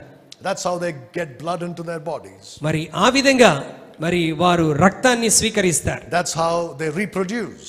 ఆ విధంగా వారు మరి మనుషుల్ని ఇంకను కంటూ ఉంటారు. So this is what happened in Genesis chapter 6. We are talking about the days of Noah. మనం నోవాహు దినముల గురించి మత్తయి 24లో మనం చదివిన మాట గురించి 6వ అధ్యాయంలో నోవాహు దినాలు ఎలా ఉన్నాయో మనం చూస్తున్నాం. This is what happened. ఇలా జరిగింది నోవాహు దినములో. Fallen angels came as men to the earth. పడిపోయిన దూతలు నరులుగా భూమి మీదకి వచ్చి And married women. మరి నరుల కుమార్తెలను వివాహం చేసుకున్నారు. These angels took human form. ఈ దేవదూతలు మనుష్య రూపమును ధరించుకున్న వారై నరుల కుమార్తెను వివాహం చేసుకున్నారు. And when the flood of Noah came, they died as men. మరి నోవాహు కాలంలో జలప్రళయం వచ్చినప్పుడు వారు మనుషులుగానే చనిపోయారు. Look at Psalm 82. 82వ కీర్తన ఒకసారి మరలా చూడండి. Again, it's not my words, it's what the Bible says. చెప్తున్న విషయాలు నా మాటలు కాదు, వాక్యం ఏం చెప్తుందో నేను చూపిస్తున్నాను. Look at Psalm 82. 82వ Keerthana. Look at verse 1 again. We read it. మరలా 1వ వచనం చదువుదాం. దేవుని సమాజములో దేవుడు నిలిచి ఉన్నాడు, దైవముల మధ్యను ఆయన తీర్పు తీర్చుచున్నాడు. It's talking about angels. అనగా దైవముల మధ్యనంటే దేవదూతల గురించి, దైవ కుమారుల గురించి చెప్తున్నాడు. If he's judging gods, they are fallen angels. మరి ఈ దైవములకు తీర్పు తీరుస్తున్నాడు అంటే ఎవరికి తీర్పు తీరుస్తున్నాడు? పడిపోయిన దేవదూతలకు తీర్పు Now తీరుస్తున్నాడు. look at verses 6 and 7. 6-7 వచనాలు చూడండి. మీరు దైవములనియు మీరందరూ సర్వోన్నతుని కుమారులనియు నేనే సెలవిచ్చి ఉన్నాను. అయినను ఇతర మనుషులు చనిపోవునట్లు మీరును చనిపోవుదురు, అధికారులలో ఒకడు కూలునట్లు మీరును కూలుదురు. Ye shall die like men. ఇతర మనుషులు చనిపోయినట్లు మీరును చనిపోవుదురు. See, these are gods. చూడండి, వీరు దైవములు అని చెప్తున్నాడు. But they die like men. ఈ దైవములు ఎలా చనిపోతున్నారు? ఇతర మనుషులందరూ చనిపోయినట్టుగానే చనిపోతున్నారు. When did that happen? ఇది ఎప్పుడు జరిగింది? It happened in the days of Noah. నోవాహు కాలంలో జరిగింది. They died in the flood. వారు జలప్రళయంలో చనిపోయారు. Now you see, the Bible says that angels are spirits. Bible ఏమని చెప్తుంటే దేవదూతలు ఆత్మజీవులని చెప్తున్నది. That means they don't have a soul. అంటే వారికి మరి ప్రాణము లేదు. We are made up of 3 parts: spirit, soul and body. మనము 3 భాగాలుగా చేయబడ్డాం. ప్రాణము, ఆత్మ, దేహం. You can look it up in 1 Thessalonians chapter 5 verse 23 later. మొదటి దశలోనికి 5వ అధ్యాయం 23వ వచనం తర్వాత మీరు చూస్తే మీకు అర్థమవుతుంది. We are made up of 3 parts. మనము ప్రాణాత్మ దేహములతో చేయబడ్డాం. But an angel has a spirit. He's a spirit being, I should say. మరి దేవదూతలు ఆత్మ జీవులు అని మనం చెప్తాం. If they died like men, మరి వీళ్ళు మనుషుల వలె చనిపోతే what happened to their spirits? వారి ఆత్మలకు ఏమవుతుంది? If an unsaved man dies, రక్షింపబడని వ్యక్తి చనిపోతే his body goes to the grave. అతని దేహము భూమిలోనికి వెళ్ళిపోతుంది. His spirit goes back to God according to Ecclesiastes 3 and chapter 12 as well. మరి ప్రసంగి గ్రంథం 3:12 అధ్యాయం 12వ అధ్యాయం ప్రకారం ఆత్మ మరలా ఎక్కడికి వెళ్ళిపోవాలి? దేవుని యొద్దకు వెళ్ళాలి. But his soul will go to hell. అతని ప్రాణం ఎక్కడికి వెళ్తుందంటే నరకానికి వెళ్తుంది. I don't have the time to teach you about the intricacies of the spirit, soul and body. మరి ప్రాణాత్మ దేహముల గురించి ఇంకా ఎక్కువగా వివరించడానికి సమయం లేదు కానీ, but when an angel dies as a man, ఒక దేవదూత మనిషి వలె చనిపోతే what happens to his spirit? అతని ఆత్మకు ఏమి జరుగుతుంది? Look at Jude. యూదా పత్రికలోనికి ఒకసారి రండి. Jude verse 6. యూదా పత్రిక 6వ వచనం. Jude verse 6. యూదా పత్రిక 6వ వచనం. మరియు తమ ప్రధానత్వమును నిలుపుకొనక తమ నివాస స్థలమును విడిచిన దేవదూతలను మహాదినమున జరుగు తీర్పు వరకు కటిక చీకటిలో నిత్య పాశాలముతో ఆయన బంధించి భద్రము చేసెను. Now look at this. These angels did not keep their first estate. మరి ఈ దేవదూతలు వారి ప్రధానత్వమును నిలుపుకొనలేకపోయారు. They left their habitation. వారి నివాస స్థలమును విడిచిపెట్టారు. What is the habitation of angels? దేవదూతల నివాస స్థలం ఏంటి? Heaven. పరలోకం. Remember Matthew 22:30. They are like the angels in heaven.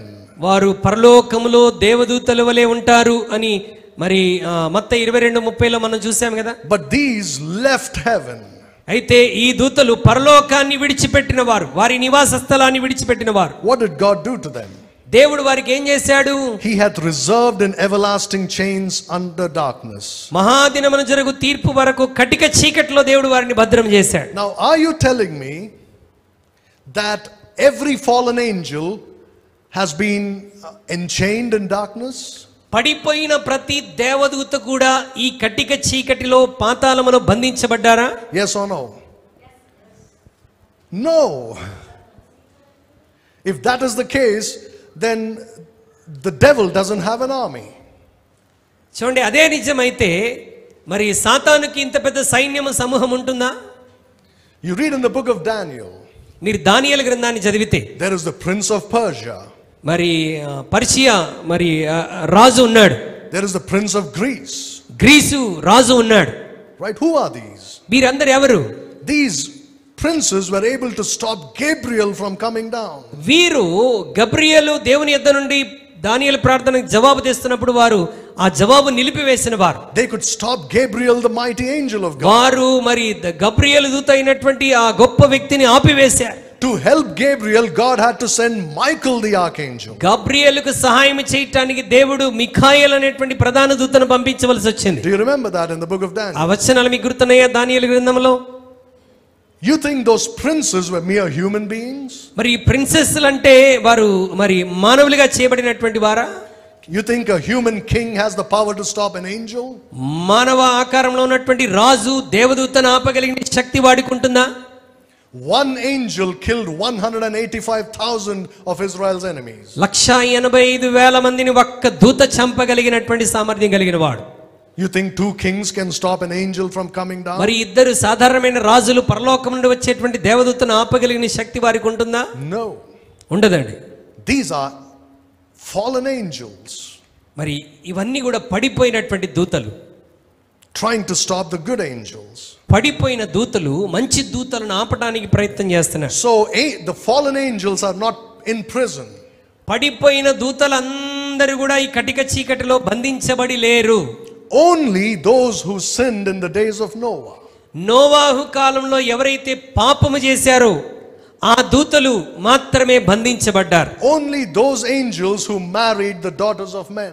ఆ దూతలు ఎవరైతే నరుల కుమార్తెలు వివాహం చేసుకున్నారో ఆ దూతలు మాత్రమే దేవుడు అక్కడ బంధించి ఉంచాడు. Because they died like men. ఎందుకంటే వారు మనుషుల్లాగా చనిపోయారు. And their spirits God took and put them in prison. దేవుడు చనిపోయినటువంటి వీరి ఆత్మలను తీసుకొని ఎక్కడ పెట్టాడు? కటిక చీకట్లో పెట్టేశాడు. The word prison there is Tartarus in Greek. It's like a jail. మరి గ్రీక్ భాషలో దానిని చెర అని చెప్తూ ఉన్నారు. Fallen angels are not in jail. పడిపోయిన దూతలు చెరలో ఉండరండి. They are free. వారు స్వేచ్ఛగా తిరుగుతున్నారు. They are called the rulers of darkness in Ephesians 6. మరి ఈ చీకటి రాజ్యాన్ని వారు పరిపాలన చేస్తున్నటువంటి వారు. Remember Paul said we wrestle not against flesh and blood. మనము మరి మనం రక్తమాంసములకు వ్యతిరేకంగా మనం పోరాటం లేదని పౌలు చెప్తున్నాడు. But against principalities and powers and rulers of darkness. మనం ప్రధానులతోనూ అధికారులతోనూ ఈ లోక సంబంధ అధికారులతోనూ మనం పోరాడుతున్నామని పౌలు చెప్తాడు. Those are fallen angels. వారు పడిపోయినటువంటి దూతలు. Now look at 1 Peter chapter 3. మొదటి పేతురు 3వ అధ్యాయాన్ని చూడండి. And verses 19 and 20. మొదటి పేతురు 3వ అధ్యాయం 19-20 వచనాలు మనం ఒకసారి చదువుదాం. దేవుని దీర్ఘశాంతం ఇంకా కనిపెట్టుచుండినప్పుడు పూర్వము నోవాహు దినముల్లో ఓడ సిద్ధపరచబడుచుండగా అవిధేయులైన వారి యొద్దకు అనగా చెరలో ఉన్న ఆత్మల యొద్దకు ఆయన ఆత్మస్వరూపిగానే వెళ్ళి వారికి ప్రకటించెను. ఆ ఓడలో కొందరు అనగా 8 మంది నీటి ద్వారా రక్షణ పొందిరి. So he went and preached unto the spirits in prison. మరి ఆయన వెళ్ళి చెరలో ఉన్న ఆత్మల యొద్దకు వెళ్ళి బోధించెను. Now you see, both in the King James and in the Greek, these are two different words.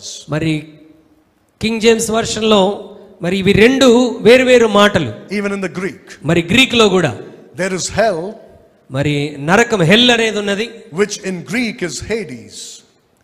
Greek లో దాన్ని హేడిస్ అని మనం పిలుస్తాం. Then there is prison or jail. మరి చెర అని మనం పిలుస్తాం ఇంకో మాట. In Greek it is Tartarus. Greek లో దాన్ని టార్టరస్ అని అంటాం. You see, these are two different things. Hades, Tartarus ఈ రెండు వేరు మాటలు. Unsaved people who die go to hell. మరి రక్షింపబడినటువంటి వారు ఈ హేడిస్కి వెళ్తారు, నరకానికి వెళ్తారు. Their spirits don't go to hell. వారి ఆత్మలు నరకానికి వెళ్ళవు. Remember that. ఆ విషయాన్ని గుర్తుపెట్టుకోనండి. Their souls go to hell. వారి ప్రాణము ఎక్కడికి వెళ్తుందంటే నరకానికి వెళ్తుంది. Tartarus is a prison. Tartarus అనేటువంటిది చెర. For spirits, not souls. ఇది ప్రాణాల కొరకు ఉన్నటువంటి చెర కాదు, ఆత్మల కొరకు ఉన్నటువంటి చెర. You see, human beings have souls. మనుషులకు ప్రాణం ఉంటుంది. They have spirit also, it goes back to God. వారికి కూడా ఆత్మ ఉంటుంది, ఆత్మ దేవుని యొద్దకు వెళ్తుంది. But the angels have spirits. కానీ దేవదూతలకు ఆత్మలు ఉన్నాయి. And those who sinned in the days of Noah and died like men, నోవాహు కాలంలో చనిపోయి మనుషుల వలె చనిపోయినటువంటి దేవదూతలు, their spirits have been sent to a special place. వారి ఆత్మలు ఈ ప్రత్యేకమైన టార్టరస్ అనేటువంటి స్థలానికి పంపబడ్డాయి. This is what the Bible is saying. Maybe you read this verse but never understood, or you had some spiritual explanation given to you. బహుశా ఈ వచనాలు మీరు చదివినప్పుడు మీరు మరి రకరకాలుగా మీరు ఆత్మ సంబంధమైనటువంటి అర్థాలు పోల్చి మాట్లాడుకొని ఉండవచ్చు. But in 1 Peter chapter 3 verses 19 and 20, కానీ మొదటి పేతురు 3:19-20 మనం చదివినట్టుగా it's clear that these are the same of Jude verse 6. మరి యూదా 6వ వచనంలో ఎవరి గురించి రాబడిందో వారి గురించే ఇక్కడ చెప్పబడుతుంది. These are angels who left their habitation. మరి వారి నివాస స్థలమును విడిచిపెట్టినటువంటి దేవదూతలు వీరు. And they married the daughters of men. వారు నరుల కుమార్తెలను వివాహం చేసుకున్నారు. Look at 2 Peter chapter 2. 2 పేతురు 2వ అధ్యాయంలోనికి రండి. Verses 4 and 5. 4-5 వచనాలు. దేవదూతలు పాపము చేసినప్పుడు దేవుడు వారిని విడిచిపెట్టక పాతాళ లోకమందలి కటిక చీకటి గల బిలములలోనికి త్రోసి తీర్పుకు కావలిలో ఉంచబడుటకు వారిని అప్పగించెను. Verse 5.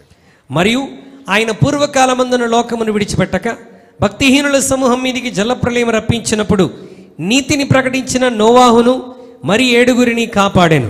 So in verses 4 and 5, what do you see? 4-5 వచనాల్లో మనం ఇక్కడ ఏం చూస్తున్నాం?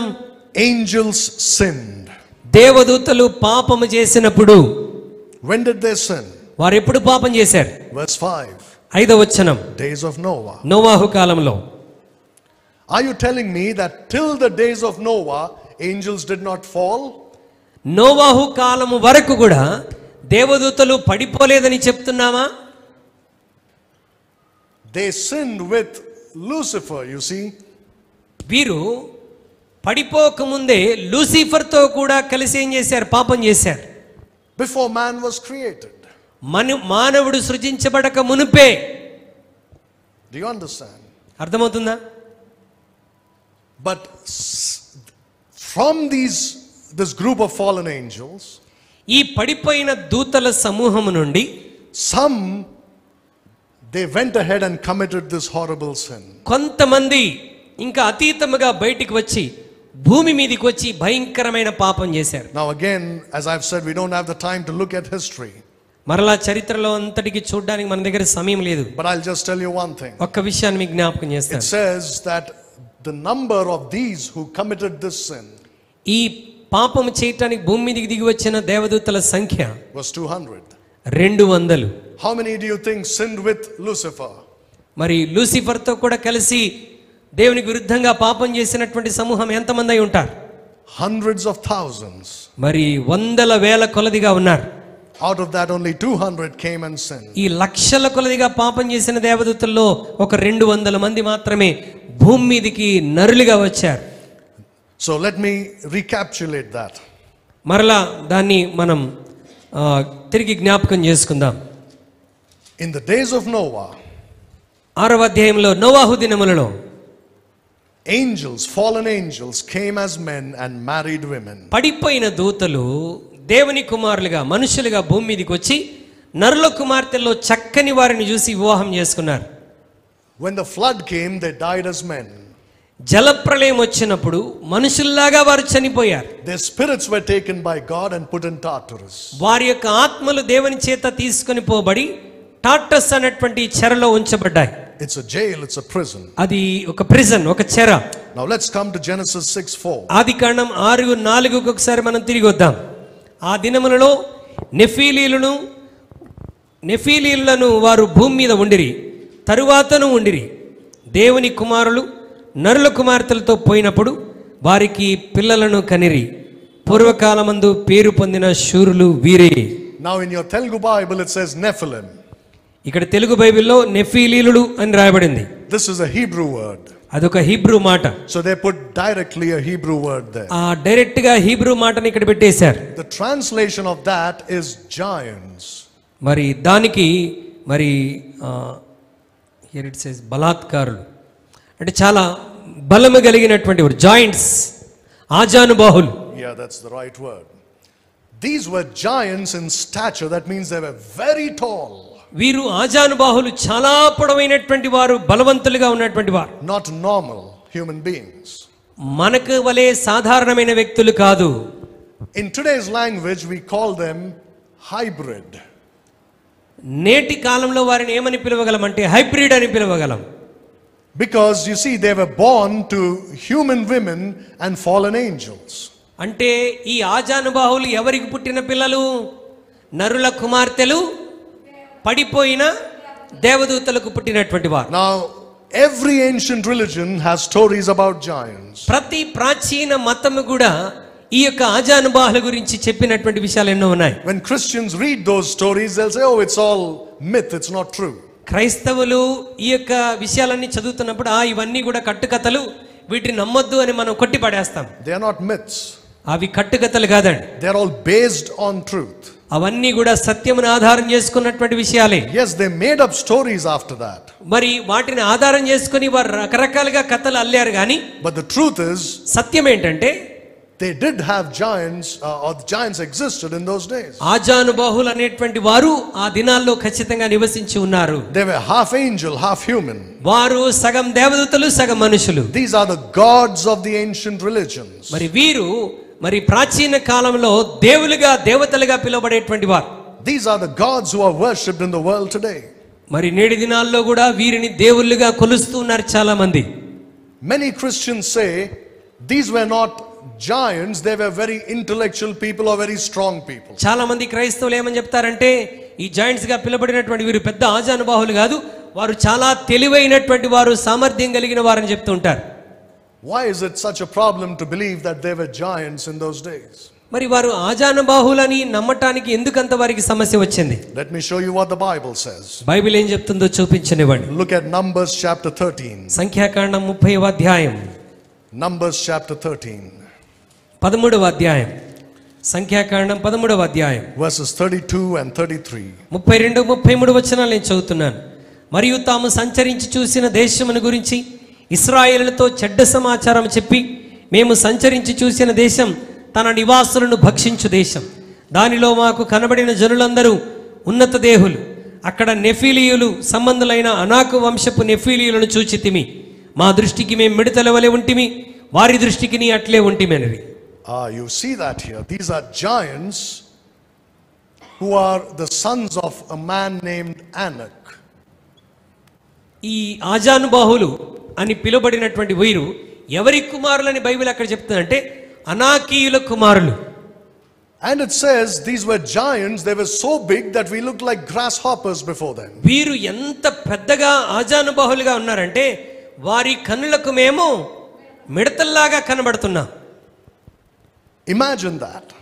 ఒకసారి ఆ దృశ్యాన్ని ఊహించుకోనండి. If you should look like a grasshopper before somebody, నీవు ఎవరి ఎదుటైనా ఒక మిడతలాగా కనబడాలి అని అంటే imagine a grasshopper before you. నీ ముందు పడి ఉన్నటువంటి ఒక మిడతను ఊహించుకోండి. That's how big those men were. అంటే ఆ రోజుల్లో మనుషులు మన ఎదుట వారు అంత ఆజానుబాహులుగా ఉండేటువంటి వారు. These were not normal human beings. అంటే వీరు సాధారణమైన మనుషుల వలె ఉన్నటువంటి వారు కాదు. Look at Deuteronomy chapter 2. ద్వితీయోపదేశకాండం 2వ అధ్యాయాన్ని ఒకసారి చూడండి. verses 10 to 12. ద్వితీయోపదేశకాండం 2వ అధ్యాయం 10 నుండి 12 వచనాలు. పూర్వకాలమున ఏమీయులను వారు ఆరు దేశంలో నివసించిరి. వారు అనాకీల వలె ఉన్నత దేహులు, బలవంతులైన బహుజనులు. వారును అనాకీల వలె రెఫాయీలుగా ఎంచబడిన వారు. మోయాబీయులను వారికి ఏమీయులని పేరు పెట్టిరి. పూర్వకాలమున హోరీయులు షెయీరులో నివసించిరి. ఇశ్రాయేలులు యెహోవా తమకిచ్చిన స్వాస్థ్యమైన దేశంలో చేసినట్లు ఏశావు సంతానపు వారు హోరీయుల దేశమును స్వాధీనపరచుకొని తమ ఎదుట నుండి వారిని నశింపజేసి వారి దేశంలో నివసించిరి. Look at that. ఆ వచనాలు గమనించండి. Emims, మరి ఏమీయులు అనేవారు, Anakims, అనాకీయులు, Horims, మరి హోరీయులు. These were all giant races. వీరందరూ కూడా చాలా ఆజానుబాహులు, బలవంతులైనటువంటి వారు, very tall. చాలా పొడవుగా ఉన్నటువంటి వారు. In the English Bible it says tall as the Anakims. మరి అనాకీల వలె ఉన్నత దేహులు అని చెప్తున్నది. Their height was very great. వారి ఎత్తు చాలా గొప్పగా ఉండేది. Look at verses 20 to 23. 20 నుండి 23 వచనాలు. అది రెఫీయుల దేశమని ఎంచబడుచున్నది. పూర్వమందు రెఫీయులు అందులో నివసించరి. అమ్మోనీయులు వారిని మరి జుంజుమీయులందరూ, వారు అనాకీల వలె ఉన్నత దేహులు, బలవంతులైన బహుజనులు. అయితే యెహోవా అమ్మోనీయుల ఎదుట నుండి వారిని వెళ్ళగొట్టిన గనక అమ్మోనీయులు వారి దేశమును స్వాధీనపరచుకొని వారి చోట నివసించరి. అట్లు ఆయన షెయీరులో నివసించు ఏశావు సంతానము కొరకు చేసెను.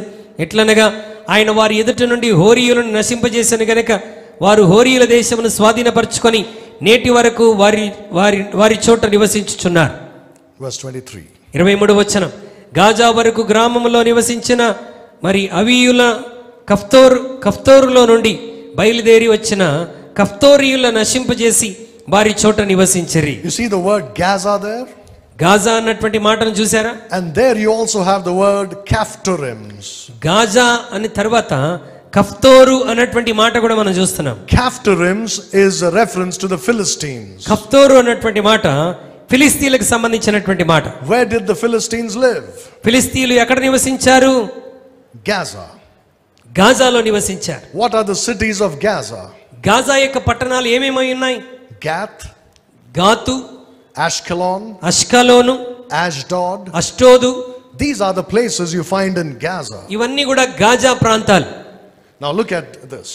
జాగ్రత్తగా గమనించండి. Look at 1 Samuel chapter 17. మొదటి సమూయేలు గ్రంథం 17వ అధ్యాయంలోనికి ఒకసారి రండి. 1 Samuel 17 verse 4. 17వ అధ్యాయం 4వ వచనం. గాతువాడైన గొలియాతు అను శూరుడొకడు ఫిలిస్తీన్ల దండులో నుండి బయలుదేరుచుండెను. అతడు 6 మూళ్ల జానెడు ఎత్తు మనిషి. In the book of Deuteronomy we read that Esau and all these people pushed the Anakim and these giants to one area which is Gaza. ఈ యెషామీయులు వీరందరూ కూడా మరి అనాకీయులు వీళ్ళందరినీ ఎక్కడ త్రోసివేశారని విన్నాం? గాజాకు త్రోసివేశారని విన్నాం. And out of Gaza, which in Gath, you have Goliath. మరి గాజాలో 3 ప్రాంతాలు ఉన్నాయని చెప్పాం. గాతు, ఓకే, మరి అష్డోదు, ఈ ప్రాంతాలన్నీ. ఈ గాతు వాడు ఎవరంట? Goliath. And what was the height of Goliath? Goliath యొక్క ఎత్తు ఎంత? 9 feet 9 inches. 9 అడుగుల 9 ఇంచులు. As high as the ceiling here. అంటే ఈ సీలింగ్ ఎంత హైట్ లో ఉందో అంత హైట్ లో ఉన్నటువంటి వాడు. And he was probably the shortest giant. మరి ఆ ఎత్తైనటువంటి వారిలో ఈ గొలియాతే కొంచెం కొరచగా ఉన్నటువంటి వాడు. There were giants who were much bigger than him. Goliath కంటే, అంటే ఈ 9 ఫీట్ల కంటే ఇంకా హైట్ లో ఉన్నటువంటి నెఫీలీలు చాలా మంది ఉంటారు. Look at 2 Samuel chapter 21. రెండవ సమూయేలు గ్రంథం 21 ఒకసారి చూడండి. 2 Samuel 21 రెండవ సమూయేలు 21 and verse 16. 16వ వచనం. అప్పుడు రెఫీల సంతతి వాడగు ఇష్బీబేనోబా అను ఒకడు ఉండెను. అతడు ధరించి ఉన్న ఖడ్గము కొత్తది, వాని ఈటే 300 తులముల ఎత్తు ఇత్తడి గలది. నేను దావీదును చంపెదనని అతడు చెప్పి ఉండెను. That's the second giant who tried to kill David, by the way. ఇది రెండవ మరి ఆజానుబాహుడు, ఇతను కూడా దావీదును చంపాలనుకున్నాడు. Look at verse 18. 18వ వచనం ఒకసారి చూడండి. అటు తర్వాత ఫిలిస్తీన్లలో గోబు దగ్గర మరలా యుద్ధము జరగగా హుషాతీయుడైన సిబ్బేకై రెఫాయిల సంతతి వాడగు సప్పును చంపెను. తరువాత గోబు దగ్గర ఫిలిస్తీన్లతో ఇంకొక యుద్ధం జరగగా అక్కడ బెత్లెహీముడైన హయెరియోరిగిము కుమారుడగు ఎల్హానాను గిత్తీయుడైన గొలియాతు సహోదరుని చంపెను. వారు ఈటెకర్ర నేతగాని దోనే అంత గొప్పది. You read verse 20 as well. ఇంకొక యుద్ధము గాతు దగ్గర జరిగెను. అక్కడ నుంచి ఎత్తరి ఒకడుండెను. ఒక్కొక్క చేతికి 6 వ్రేలును 24 వ్రేళ్లు అతనికి ఉండెను. అతడు రెఫాయిల సంతతి వాడు. You see the word Rephaim there in your Telugu Bible? రెఫాయిలు అన్నటువంటి మాట మీరు చూసారా? You know what that means? దాని అర్థం ఏంటంటే, This is a Hebrew word. ఇది హీబ్రూ పదం. It means the dead. రెఫాయిం అన్నటువంటి మాటకు అర్థం ఏంటంటే చనిపోయినది అని అర్థం. These were not normal people. వీరు సాధారణమైనటువంటి ప్రజలు కాదండి. These were like what you would call today zombies. Zombies అని మనం పిలుస్తాం కదా నేటి దినాల్లో. మరి జాంబీస్ లాంటి వారు. You have so many movies made on zombies nowadays. Zombies మీద చాలా మరి మూవీస్ వచ్చాయి. There were giants in the days of David, just as they were in the days of Joshua. మరి యెహోషువ కాలంలో ఎలాగైతే ఈ ఆజానుబాహులు నెఫీలు లాంటి వారు ఉన్నారో, దావీదు కాలంలో కూడా అలాంటి వారు ఉన్నారు. Look at Deuteronomy chapter 3. ద్వితీయోపదేశకాండం 3 ఒకసారి చూడండి. I know I've turned you to so many verses today, but it's important to lay a biblical foundation. ఈ రోజు చాలా వచనాలు మనం బైబిల్లో అక్కడిక్కడ చూసాం. ఎందుకంటే మరి ఒక చాలా ప్రాముఖ్యమైనటువంటి పునాది మనం వేసుకుంటూ ఉన్నాం. Now look at this. I told you that Goliath was short compared to the other giants. ఇతర ఆజానుబాహుల నెఫీలను చూస్తే ఈ ఆజానుబాహుల్లో గొలియాతే చాలా చిన్నవాడు వారందరిలో. Look at verse 11. 3వ అధ్యాయం 11వ వచనం ఒకసారి చూడండి. ద్వితీయోపదేశకాండం 3:11. రెఫాయిల బాషాను రాజైన ఓగు మాత్రం మిగిలెను. అతని మంచము ఇనుప మంచము, అది అమ్మోనియల రబ్బాలోనున్నది కదా. దాని పొడుగు మనుష్యుని మూరతో 9 మూరలు, దాని వెడల్పు 4 మూరలు. It is said that this man would have been at least 13 feet tall. అంటే దీని అర్థం ఏంటంటే ఈ వ్యక్తి దాదాపు 13 ఫీట్లు ఎత్తుగలిగినటువంటి వాడు. higher than the ceiling, అంటే ఈ సీలింగ్ కంటే ఇంకా పొడవైన వాడు. taller than Goliath, గొలియాతు కంటే చాలా ఎత్తుగలిగిన వాడు. Og, the king of Bashan. మరి బాషాను రాజు అయినటువంటి వాడు. Remember, Joshua came, or rather Moses came, and the children of Israel killed Og, the king of Bashan. మరి బాషాను రాజు అయినటువంటి ఇతని మరి ఇశ్రాయేలులు చంపివేశారు. Look at verse 13. 13వ వచనాన్ని కూడా మనం చూద్దాం. ఓగు రాజు దేశమైన బాషాను యావత్తును గిలాదులో మిగిలిన దానిని అనగా రెఫీయుల దేశమైన బాషాను అంతటిని అగ్గోబు ప్రదేశం అంతటిని Manasseh అర్ధగోత్రమునకిచ్చితిని. It says land of the Rephaim there. రెఫాయిల ప్రాంతమును అని చెప్తున్నాడు. Again in the King James it says the land of giants. అనగా ఈ నెఫీలీల ఆజానుబాహుల ప్రాంతము వారికి ఇవ్వబడినని రాయబడింది. These giants are not born if human beings marry each other. మరి ఈ దేవుని యొక్క పిల్లలే పురుషులు స్త్రీలు వివాహం చేసుకుని ఉంటే ఇలాంటి జాయింట్స్ పుట్టేటువంటి వారు కాదు.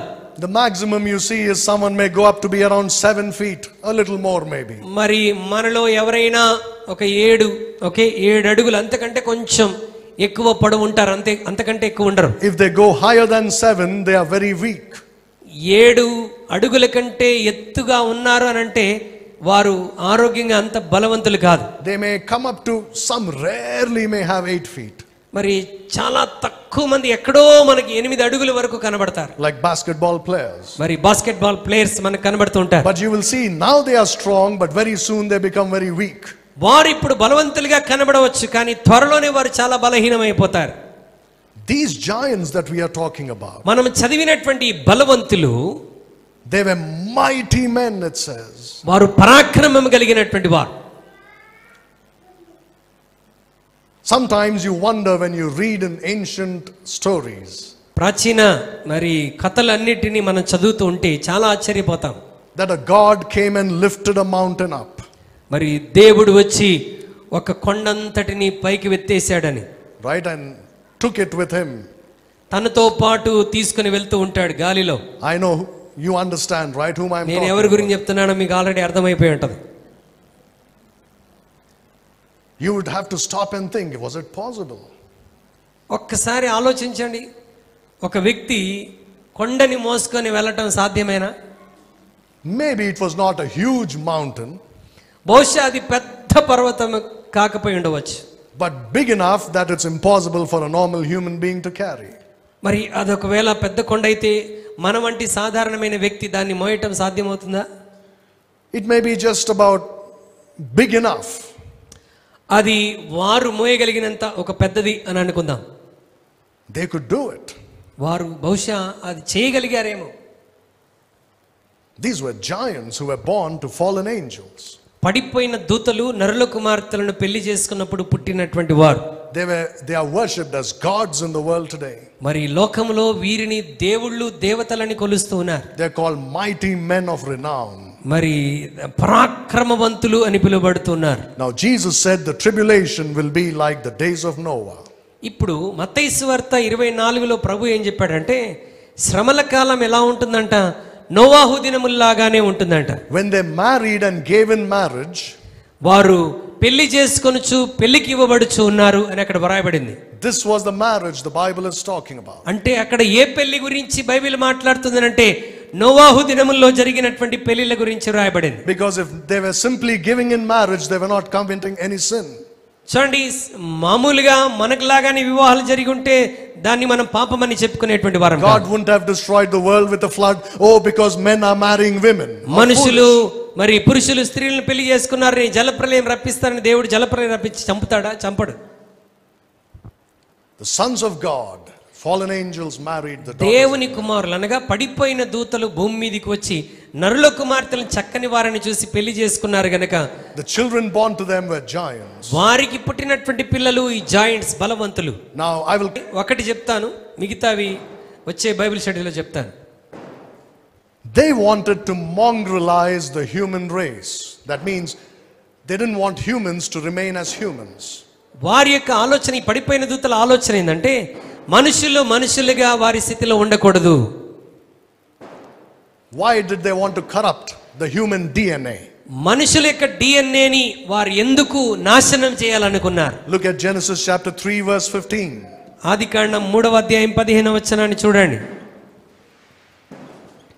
మరియు నీకును స్త్రీకిని నీ సంతానమునకును ఆమె సంతానమునకును వైరము కలగజేస్తాను, అది నిన్ను తల మీద కొట్టును, నీవు దానిని మడిమె మీద కొట్టుదు అని చెప్పాను. Now there are two seeds mentioned here. ఇక్కడ రెండు సంతానాల గురించి వ్రాయబడింది. One is the seed of the woman. ఒకటి స్త్రీ సంతానం. A woman doesn't have seed, a man has seed. మరి స్త్రీ సంతానం కలిగి ఉండలేదు, పురుషుడు కలిగి ఉంటాడు. The literal translation of seed. విత్తనం. Yeah. బీజం. So the woman doesn't have a seed. మరి స్త్రీ బీజమును కలిగి ఉండలేదు. It's a man who has the seed. మరి పురుషుడు బీజాన్ని కలిగి ఉంటాడు. So this is a reference to the virgin birth of Christ. కాబట్టి ఇది కన్యకకు పుట్టినటువంటి క్రీస్తుని గురించి రాబడినటువంటి మాట. The seed of the woman is Jesus Christ. మరి స్త్రీ యొక్క బీజం ఎవరంటే యేసుక్రీస్తు. The seed of the serpent is the antichrist. సాతాను యొక్క బీజం ఎవరంటే క్రీస్తు విరోధి. So God said the seed of the woman will bruise the head of the seed of the serpent. మరి స్త్రీ సంతానము సర్పం యొక్క సంతానాన్ని, స్త్రీ బీజం ఏం చేస్తుందంటే సాతాను బీజమును చంపివేస్తుంది. They wanted to stop him from coming into this world. కాబట్టి పడిపోయిన దేవదూతలు ఏమని ఆలోచించారు? ఈ స్త్రీ సంతానం, స్త్రీ బీజం భూమి మీదకి రాకుండా ఎలాగైనా ఆపాలని ప్రయత్నం చేశారు. If there is no normal woman on earth, మరి సాధారణమైనటువంటి స్త్రీలు భూమి మీద ఉండకపోతే he cannot come. క్రీస్తు భూమి మీదకి రాలేడు కదా. He can only be born of a human being. అతను కేవలం మనిషికి మాత్రమే పుట్టినవాడుగా ఉంటాడు. That's why they wanted to make a hybrid or a mongrel race. కాబట్టి మనుషుల సంతతి అంతటిని హైబ్రిడ్ గా మార్చేస్తే దేవుడు పంపదలిచిన క్రీస్తుకి భూమి మీదకి రాలేడని పడిపోయిన దేవదూతల ఆలోచన.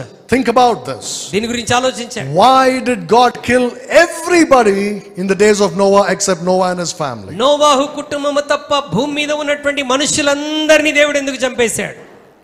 Read Genesis 6:11. ఆదికాండం 6వ అధ్యాయం 11వ వచనాన్ని చదవండి. భూలోకము దేవుని సన్నిధిని చెడిపోయి ఉండెను, భూలోకం బలాత్కారముతో నిండి ఉండెను. You see the word corrupt there? బలాత్కారం అన్న మాట చూశారు, చెడిపోయి ఉండెనని. Yeah, the second one, corrupt. చెడిపోయి ఉండెను. You know what that word is in Greek? గ్రీకులో దాని అర్థం ఏంటో తెలుసా? Sorry, Hebrew. హీబ్రూలో It means the DNA is corrupted. అంటే డిఎన్ఏ చెడిపోయిందని అర్థం. That which makes a person a human being has been corrupted. ఏదైతే మనిషిగా చేయగలుగుతుందో ఆ డిఎన్ఏ పాడైపోయింది. That's why God killed everybody, not because he's some heartless dictator. దేవుడేదో చాలా కఠినమైనటువంటి నియంతగా ఉన్నటువంటి వాడు కాదు ఆయన మనుషులందరినీ చంపివేయటానికి. ఎందుకు జలప్రలయం ద్వారా భూమి మీద ఉన్న మనుషులందరినీ నాశనం చేశాడు? ఈ పడిపోయిన దేవదూతలు మనుషుల డిఎన్ఏని పాడు చేసేశారు. They were all corrupt before God. దేవుని ఎదుట చెడిపోయిన వారు. That's why he killed them. అందుకే జలప్రలయం ద్వారా అందరూ నాశనం అయిపోయారు. The devil thought his plan would succeed. సాతానుడు అనుకున్నాడు వాడి ప్రణాళిక మరి తప్పకుండా సక్సెస్ అవుతుందని. Even though 99.9% of the people on earth were killed. మరి భూమి మీద 99.9% ప్రజలందరూ చంపబడినప్పటికీ God had one family of 8 people. దేవుడు 8 మంది కలిగినటువంటి ఒక కుటుంబం దేవునికి ఉంది. And through them he populated the earth with human beings again. మరలా దేవుడు సృజించినటువంటి మనుషులను పోలినటువంటి మనుషులు భూమి మీద విస్తరించినట్లుగా నోవాహు కుటుంబాన్ని సంతతిని దేవుడు వాడుకున్నాడు. When Jesus said the tribulation will be like the days of Noah. యేసుక్రీస్తు ప్రభువారు మాట్లాడుతూ మరి శ్రమల కాలం నోవాహు దినముల వలె ఉంటుంది అని చెప్పాడనంటే What is the meaning of that? దాని అర్థం ఏంటి? This is going to happen once again. మరొకసారి ఇలాంటిది జరగబోతున్నది. Now why are we talking about it under the signs of these times? అయితే అంత్యకాలంలో శ్రమల కాలం జరగబోతున్నటువంటి సూచనల క్రింద ఈ విషయాన్ని మనం ఎందుకు మాట్లాడుతున్నాం? Because these things have already started. ఎందుకంటే ఇది ఆల్రెడీ భూమి మీద ఆరంభమైంది. And that's what we will talk about, the Lord willing, in the next Bible study. మరి దాన్నే ప్రభు చిత్తమైతే నెక్స్ట్ క్లాస్ లో మనం నేర్చుకుంటాం.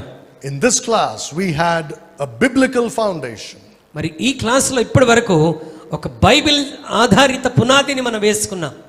On this we will look at the present events that are taking place in the world. ఈ పునాది మీద నోవాహు దినాల గురించి మనం ధ్యానం చేస్తున్నప్పుడు ప్రస్తుతం జరుగుతున్నటువంటి లోకంలో జరుగుతున్న విషయాల్ని మనం చూడబోతున్నాం.